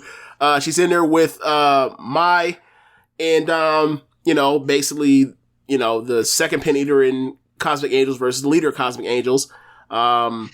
There's been I already know what that's going to be. Yeah, there's been some some teases of ever since Julia came back that Mai joined Stardom because she was inspired by Julia. Julia has trolled Tam about that. So they have this match, and most of the match is more or less Tam just beating her ass for most of it and giving her a couple comebacks and fighting from underneath against Tam. Mai was pretty good at it. It wasn't a special match, but it wasn't like anything like say a Tam and Unagi match, but from the Grand Prix. But this was a good match. I gave it 3 stars flat. At the end, Tam ends up winning with her Tiger Suplex, and at the end, after Tam beat her ass with a big slap, million forearms, eating forearms, no selling her shit and stuff. She said, "Look, I'm glad you're here, and I hope you continue to fight with me, and share similar dreams in Stardom. So hopefully you continue with me. So let me know what you feel." And Mai said, like, I appreciate you, I love you, Tam, but I don't want to I don't want to say what my feelings are as of now. And then Unagi took her off, or Mina took her off, and Tam looked conflicted, like I don't know. I think it's a tease that she might go to join DDM because that's what Julia has been, jokingly wanting her to do to troll Tam. I think it's just a tease, but it is interesting. Next match after that, Mayu, Hazuki, and Kaguma versus Starlight Kid, Momo, and Ruaka. And starts out Starlight Kid versus Kaguma. Gets in Mayu versus Starlight Kid. You get Mayu versus Momo. You get Hazuki versus Momo. Momo and Hazuki, they touch each other now, and it's electric. Like, they got to have a singles match at some point, a special singles match, even before the Grand Prix, or maybe even by, Cinderella, or a big match of Cinderella. Like, they're killing each other. They're beating the shit out of each other, like they're Shuri and Utami, like they're Tam and Julia. It is really interesting. So, there's something there. Can I get my 5-minute lightning rematch of Starlight Kid and Hazuki from like years ago? Of 2019? Yeah. Could be. She might be a little preoccupied with the tag titles, but I would love to see it. Yeah. And hopefully, I had this thought with the 7 that are now in Donna Del Mondo, right? Like, there's going to be a point where, like, pretty much, like, there are going to be people that are going to be left off the Grand Prix, even if with 20 people. Like, we're at that point now where, like, it's going to be, like, adults actually be like, nah, can't make it. And I already have my picks for who I do not want to see in the Grand Prix that's a grown adult by the time it'll be in the summer and everyone will be back. But it's gonna be like Lady C, like, it's gonna be years before she makes a Grand Prix. It's gonna be years before, like, Waka or Mai make the Grand Prix. It's gonna be years before, like, I don't know, like, are we sure that Giant, obviously she's one of the 20 best wrestlers, but, like, are we sure that, like, Giant Sai is gonna make it in next year? Like, they're gonna fuck around and be like, put Natsuko instead, and I'd be like, no, fuck that. Oh, yeah. Interesting. Yeah. But, somebody could leave. It is Joshi after all. That's true. So. And I mean, obviously, like, that just only shows you how much talent that the company has, whereas, like, someone that, like, someone like Saida is gonna be like, might be on the bubble. Because, like, she can have 3.5 star matches. I've seen her do it in singles matches. So, ultimately, by the end of this match, the Stars versus Oedo time match, you end up getting Kaguma end up catching Ruaka with a flashing bridge schoolboy to get her out. Like, she was dead to rights with and Ruaka went to go give her the top rope splash, and Kaguma rolled out the way and then hit her with a flash pin. So after the match, and I forgot to mention this earlier in the show, after Kogo got whooped by Unagi, Unagi said, "Hey, like, you show some heart. Congratulations. Glad that you're in Stardom, but you can't join Cosmic Angels." She didn't say this, but like, we're not taking another pay cut for this Cosmic Angels bag. We're not doing it no more. So, Kogo says, that's fine, but, like, I really didn't want to join Cosmic Angels anyway. And then, like, so flash forward to after Stars wins, Kogo walks out. As she was cornering, she says, "Mayu, can I join Cosmic Angels? Can I join Stars?" And Mayu was like, "You know what? I did watch the opener. You got some. I like you. So what, Kaguma, what do you think?" Kaguma was like, "I had some brief interaction with her on Twitter, and she seems like a lovely girl, so I'm with it." And asked Suzuki, and Suzuki was like, "I don't know, but, like, how does the crowd feel about it?" And the crowd cheers. He's like, "All right, well, the crowd's with it, so I'm with it too. We can add her." But I'm kind of hesitant because, Stars is all homegrown and, like, Kogo just got here. So Mayu said, it'll be fine, and, I'll make it personally fine because I am appointing you to be in charge of making sure that she develops. So she is now in charge, or she is now basically coaching Kogo going forward. So they posed and took pictures and they walked off. So that's that. The main event was Shuri and Micah versus Julia and Mirai. So this match is good. The problem is it went to a 30-minute time limit. In Osaka, the town in Japan is notorious to get people to clap. So they wrestled it like it was going 30 minutes. I didn't realize it until they finally hit the time limit. I was like, oh my God, that's why they wrestled so slow to start. They were building towards this. So by the time you get towards the end with Mirai and Shuri, and they're beating the crap out of each other, it's awesome. But like, it's the last, like, I had to sit through 20 minutes of building that I didn't realize that it was a 30-minute time limit. And I thought that like all time limits in Stardom, their non-title matches were 20 minutes. Now all of a sudden, like, where did this extra 10 minutes come from? So, and I've been watching Stardom for how long now? So anyway. It swindled you. Yes. So, Mirai and Shuri set aside all of my worries that this match won't be very good. This match is going to be great. Now, is it going to be some 4.5 type thing? I don't think so, but like, I think they got 4 in the bag. Like, Shuri and Mirai, it's basically like, it's almost like power slams and Kimuras and lariats versus Shuri. You know, ultimate technical wrestler, throws in some lucha, hard kicks. So like it's gonna be fun. Yeah. So the finish ended up coming on.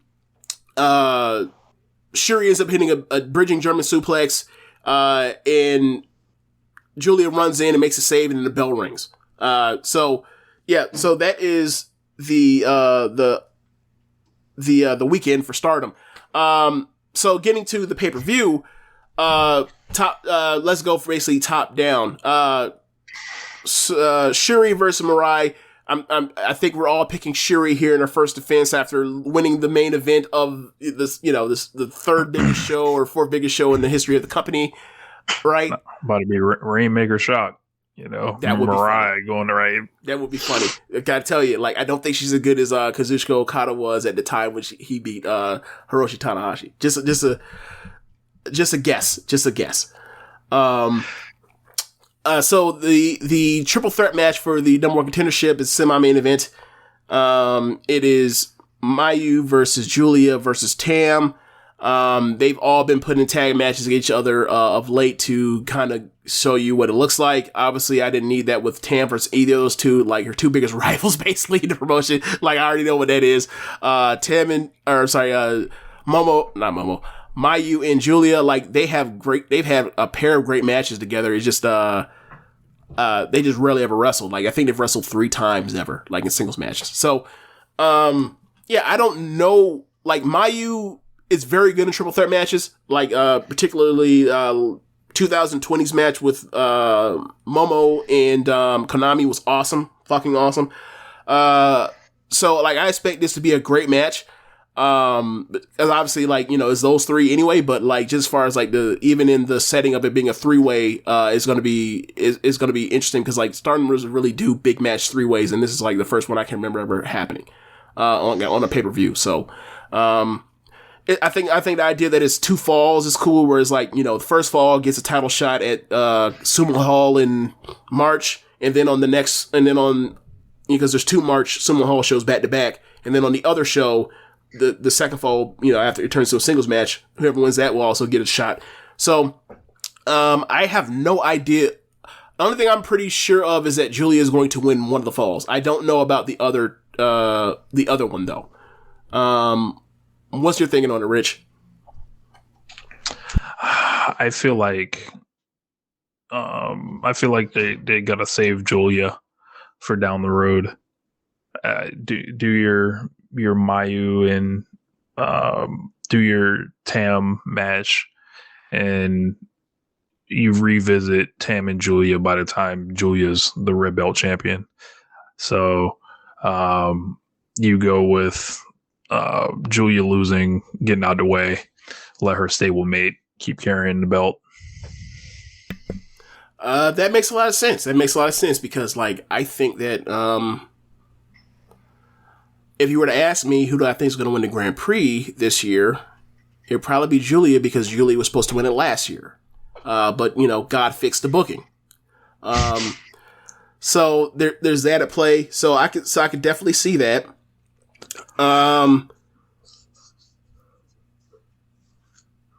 Yeah, I could definitely see that, and then like it sets up plenty of time for her to rebuild after losing the tag titles, getting pinned by Hazuki, and then losing this match to whoever, or losing one of the falls to whoever, get her to rebuild or whatever else. It'd probably be, by that point in time, they'll probably pull the trigger on whatever heel turn they do with her. It might be, and that's plenty of time for them to actually like swap the title. That'll be plenty of time. Like that would be like October-ish if she won the Grand Prix or whatever. So, or first, win the Grand Prix and then go to the next defense. So, they could do it like that. Yeah, I mean, either way, like Shuri, the idea of Shuri versus any of those three in the main event is going to be fucking awesome. So, in those back-to-back shows, so we know she could do it. She just had back-to-back great matches in 25 minutes apart. So yeah, I'm with you on that.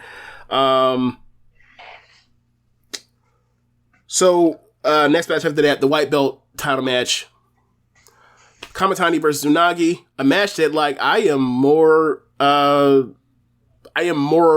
positive about the idea of now than I was when it first happened, or it looked like it was headed that way after the Sumo Hall show. It looked like, Unagi, no self-awareness, just says, whatever. I challenge for whatever I want. I do what I want, right? Lil Uzi Vert. Unagi, I'm stopping just short of saying she's good, because there's still some parts there's still some rough parts, some rough edges as far as like her,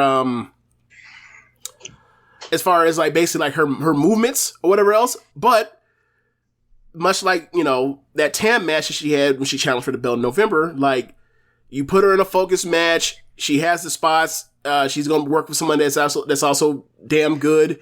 They're going to have a good match. Like it's, I very excited about this. Yeah, you like these two a lot. Yep. Yeah. Yep. These two I like. So Saya sorry, go ahead. Been down with Saya Kamitani for a while now. Pretty much the March show last year, I got on the Saya Kamitani bandwagon. So, and then I see Unagi kind of in that same line. Like, I think she's a great underdog baby face, and she's like, oh, she's good at dying. Yeah, real good. You can fuck her up, like, and she's tough. Yeah, and she has a sword. Yeah, I think she probably brings the sword out this on Saturday. Yeah. So, what do you set the over under at for star rating? I will go 3 3/4. And I'll take the over. I'm thinking 3 3/4 is the push. I think 3 3/4 is the push. So yeah. I mean, I think that's kind of where we are. Next match for that, Kaguma and Hazuki versus Hazuki and Kaguma versus Maika and Himeka. This match is gonna be good. That's gonna be good. Like Hazuki and Kaguma in the tag league, like they killed it. I don't think they were the best tag team because it was still Momo and Azumi at the time, but they were right underneath it. And then like in the final when they had their match with Momo and Azumi, they killed it. And then in the title change when they won at on the 9th, like they killed it too. That's the best match of Stardom so far this year. Still, like they're damn good together, and like they're in there with like a tag team that like I wish had not lost a tag team titles last year. And like I really like Maika. I really like where I think she's headed. I think they're gonna have to belt her soon. Like I feel like in the next year or so they're gonna have to give her a belt, a white belt or red belt. I don't care which one, but yeah. And then Himeka is built for tags. So, like, I think it's gonna be a really good match. Ultimately, I think that stars will hold on to these belts. But I think they might come back eventually to them getting another shot at this. And, like, Himeka and Maika might, like, win these titles back eventually and have the one that they, I wish they had last year. What do you think about it? I'll take Koguma and Hazuki. Yeah, and also I expect at this point, at some point in this match, to see Micah get caught in the bearism. I expected to put the two up, Yeah. So, SWA match for the vacant SWA belt that Shuri left behind to focus on the red belt. Mina versus Tekla. I think this match is going to be a lot better than people think it is. I think it, or maybe than I thought originally, because a lot of people doubt Mina. I thought Mina had very good had good matches throughout the Grand Prix last year, and I was super pumped for the match with Tam. And then they did what they did. They decided to have a melodramatic match instead of an actual match.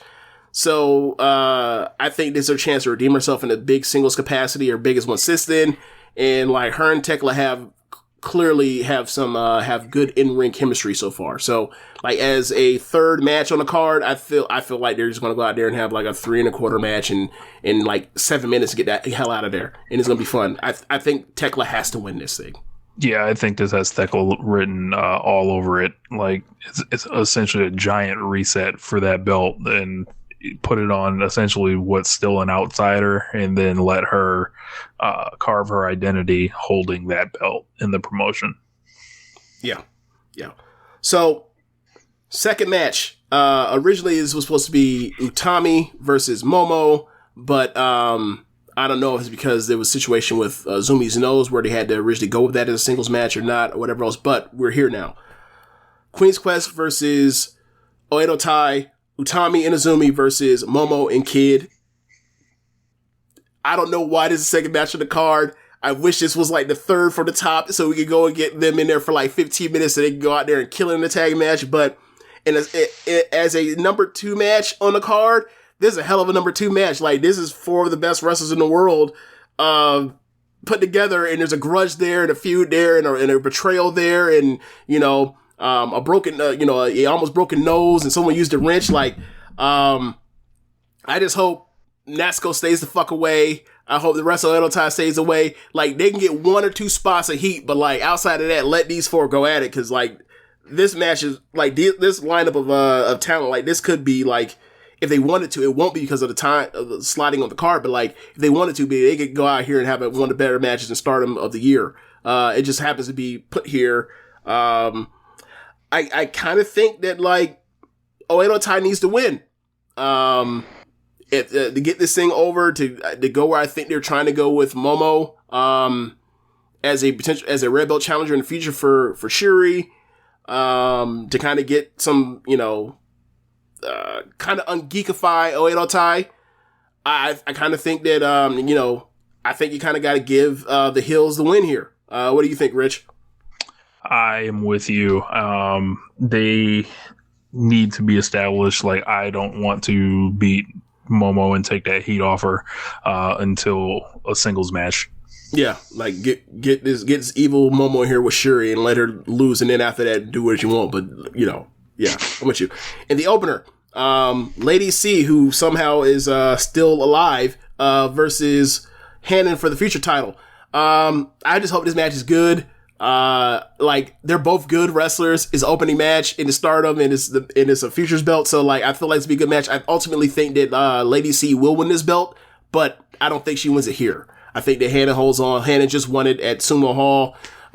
They gave her a revamp of her character. Like, she is dressed in like her, like she's in like a Bedazzled Stars version of her school outfit or whatever else. Like, she's changed her poses up to be like a cute schoolgirl. Like, she is an actual JK fighter, in like a real one, not like Sarai. She's really in high school. Sarai, she graduated from high school years ago. She's 25 or whatever the fuck. Like, so yeah, how did we forget to talk about Sarai on Monday or Tuesday? We did. Yeah, it was ridiculous.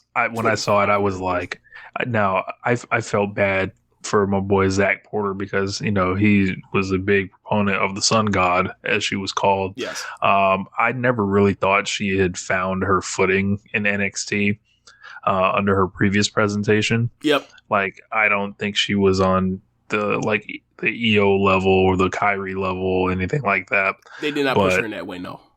Yeah, like, I think they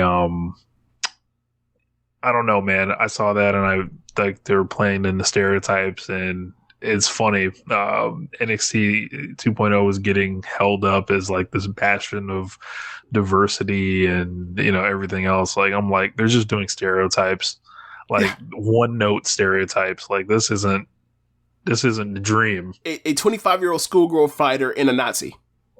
Thanks. They did drop his last name though, so he's just Gunther. But why was he Gunther to begin with though, Floyd? Why was he Gunther to begin with? Yes. Because they want to name after a Nazi.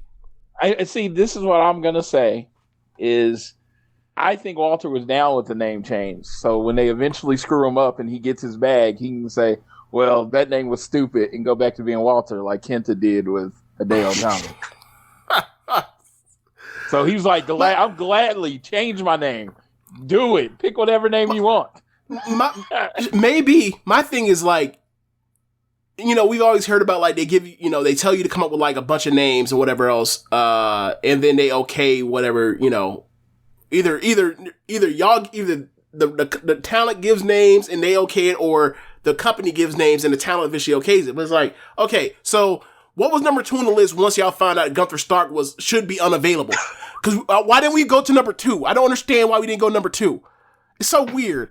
I don't know how even in Stardom we even talking about shitting on WWE. I don't know, but anyway, like so that should be a good match. That's the first match. The dark match.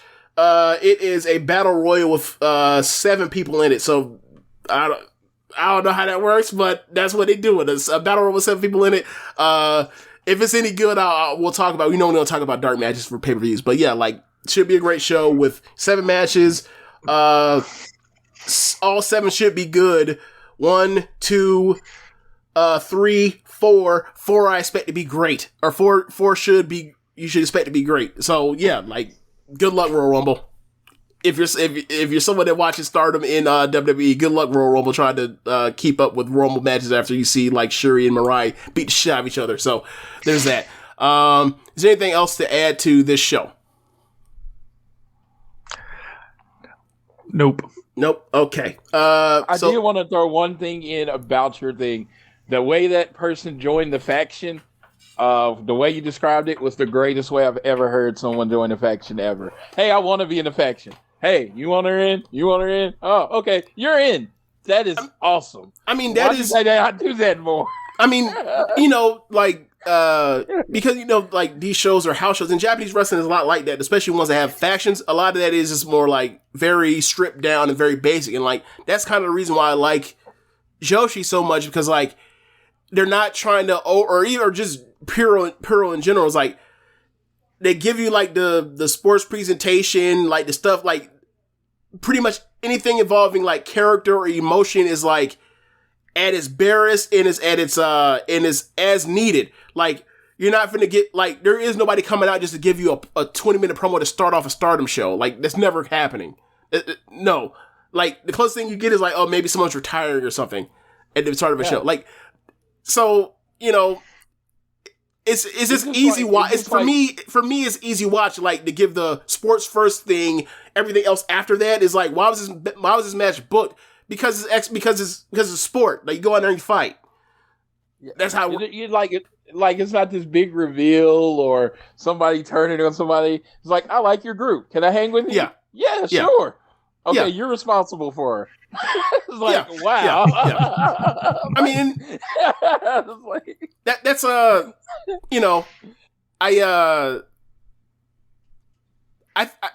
like that pairing. Also, one of the things that's inside the faction stuff is like the way they make teams out of the factions. Like, so like Hazuki is tag team champions with Kaguma. But she had just came back after retiring because like she had a falling out with the company, but she came back and had her first match in October. So she's back now. She won the tag titles, and she's basically the number 2 in a faction behind Mayu, who's top star in the company. And Mayu's obviously like she's transitioning out. Like she won't like I think over the summer last year she said that like she's probably only has like 2 years left in her, right? So like. Stars at one point in time was the biggest merch selling faction. You got to figure out who to hand this down to the perfect person to hand it down to is Hazuki. So how do you kind of get this off the ground? All right, you're in charge of someone now. It was one thing where like you were, your nickname was Wild Heart and you did what you please and you do what you want to do and whatever else. Like, how about we give you some responsibility now that you're actually a babyface? So, hey, like I said, I love it. I love the simplicity of it. I feel like they missed that with Wheeler Yuta joining the Best Friends. He has a decent match and like, hey, can I be a part of the Best Friends? Orange Cassidy just kind of gives him the half thumb up. Bro, he's in the group. Trent hates him. Yes, like, I love that. That is something to watch. A story as old as time. So they didn't. Okay, so there's only been one thing on the TV, and it was the part where like he was giving fist bumps to everybody. Like I think last week Trent was, and then he left Yuta out. What has been happening like on BT and behind the scenes that makes you say that like he hates him? No, like straight dissing. He's dissing him? How he can. Yes, like damn. I fucking. Like I think he said I hate you. Yeah. Like when he was just out, kidding. they started bringing Wheeler Yuta around, and then like they were calling him like Trent and shit. Okay. Like, there was like Rocky was like, "Hold on, you're not Trent." Like it was weird. Like it was a whole goofy Rocky thing, said that. Rocky said that to Yuta. Yeah, like they messed with his mind. They were like, "This is Trent." They were like, "What do you mean?" Wow. I didn't know Trent was Southeast Asian or something like that. Like, right. Yeah. Also, like the Roppongi Vice stuff too is like, wait a second, like he's been my tag team partner for years. What do you mean this is this? What do you mean? Oh yeah, when are we getting that match? Gonna have to Roppongi get versus rescheduled. Bucks. I would think. Maybe I think next week we'll probably do next Rampage. Probably. Okay. Yeah, I want to see that match. They're good together. Yeah, I really like Trent. Yeah, I don't know that. But yeah, so that's the end of the show, y'all. Thanks for listening. Be sure to rate us on whatever app you're using to listen to this. Floyd, give us your plugs, my man. Follow me at Floyd Johnson Jr. on Twitter and follow the podcast at AT Elite Pod. Our show is moving next week. It will start being dropped on Friday so we can have a more new, fresh take on Dynamite every week. Okay. Cool, man. Okay. Make sure you guys vote in the One Nation Radio Awards. Still climbing steadily. I'm going to count those up. Very, very, very close races in a couple cases. We need all the votes we can get to settle some scores. Settle some scores. Okay, CM Punk. Also, go to the Red Circle. Donations. Gifts. Be sure to rate it or to listen to other shows on the network besides One Nation Radio. On Tuesdays, we have Keepin It Strong Style. On Wednesday, we have Ricky Clive Wrestling Show. On Wednesday, every other Wednesday, we have Grumman Watch This Shit. On Thursdays, we have the Grave Consequence Podcast. On Fridays, we have 8-Bit Suplex. So we will have All Things Elite moving around, but for now it's on Saturday, but it will move on soon to Fridays. Great Match Generator and also AEW Match Guide. Thanks for listening, y'all. Later. Peace.